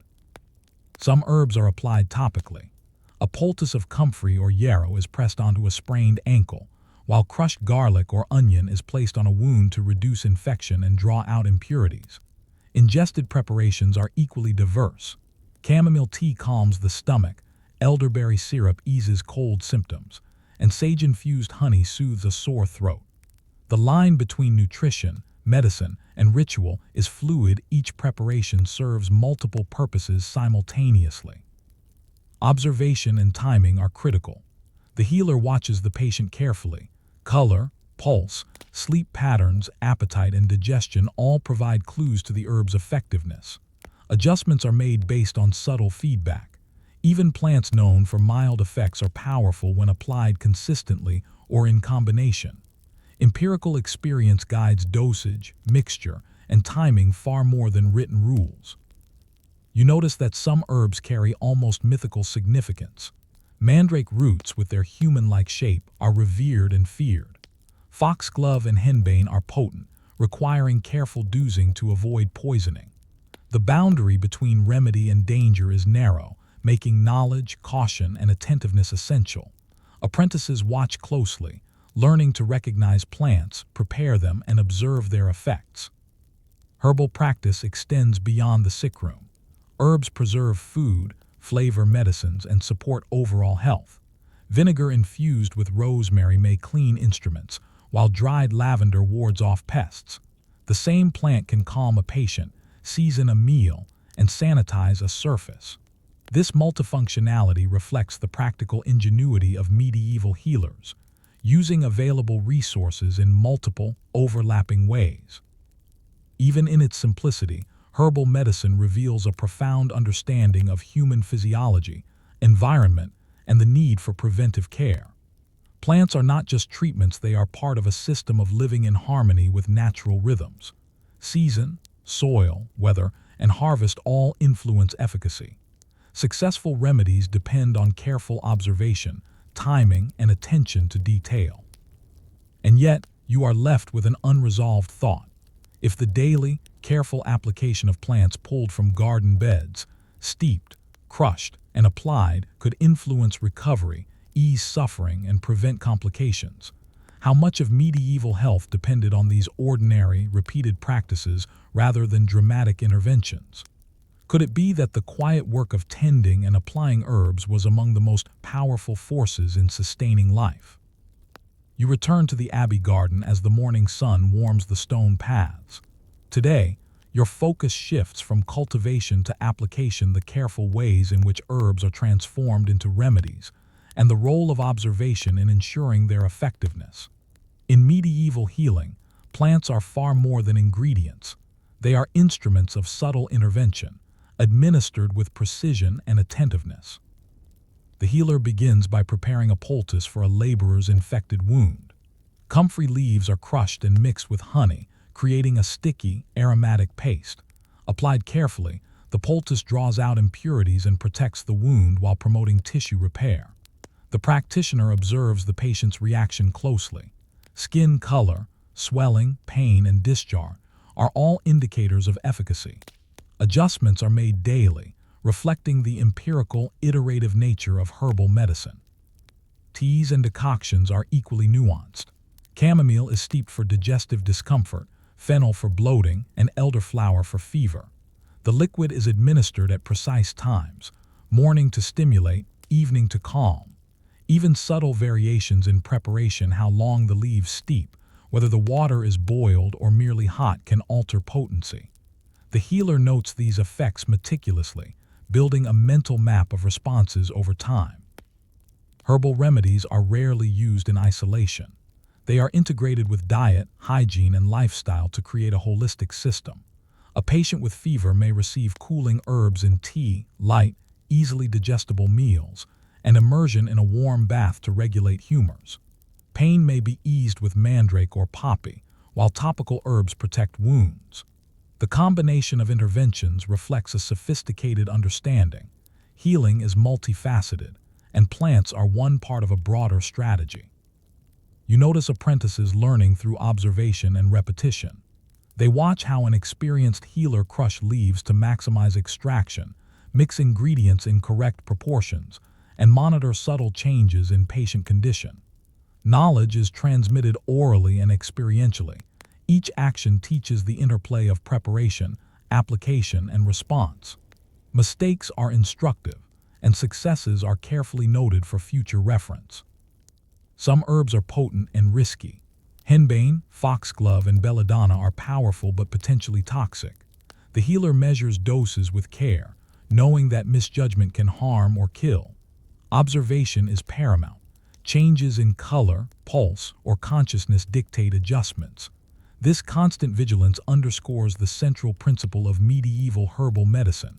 Effectiveness relies on attentiveness and careful management, not merely the plant itself. Beyond the sick room, herbs contribute to preventive care. Vinegar infused with rosemary or thyme cleans surfaces and instruments. Lavender and mint ward off pests, while garlic is consumed to bolster general health. Everyday life becomes an extension of healing practice. The boundaries between treatment, prevention, and sustenance are fluid. The healer is as much a steward of daily routine as a practitioner of remedies. And yet, even with careful preparation, observation, and integration, questions linger. Patient responses vary widely. Herbs that soothe one may irritate another. Seasonal changes alter potency.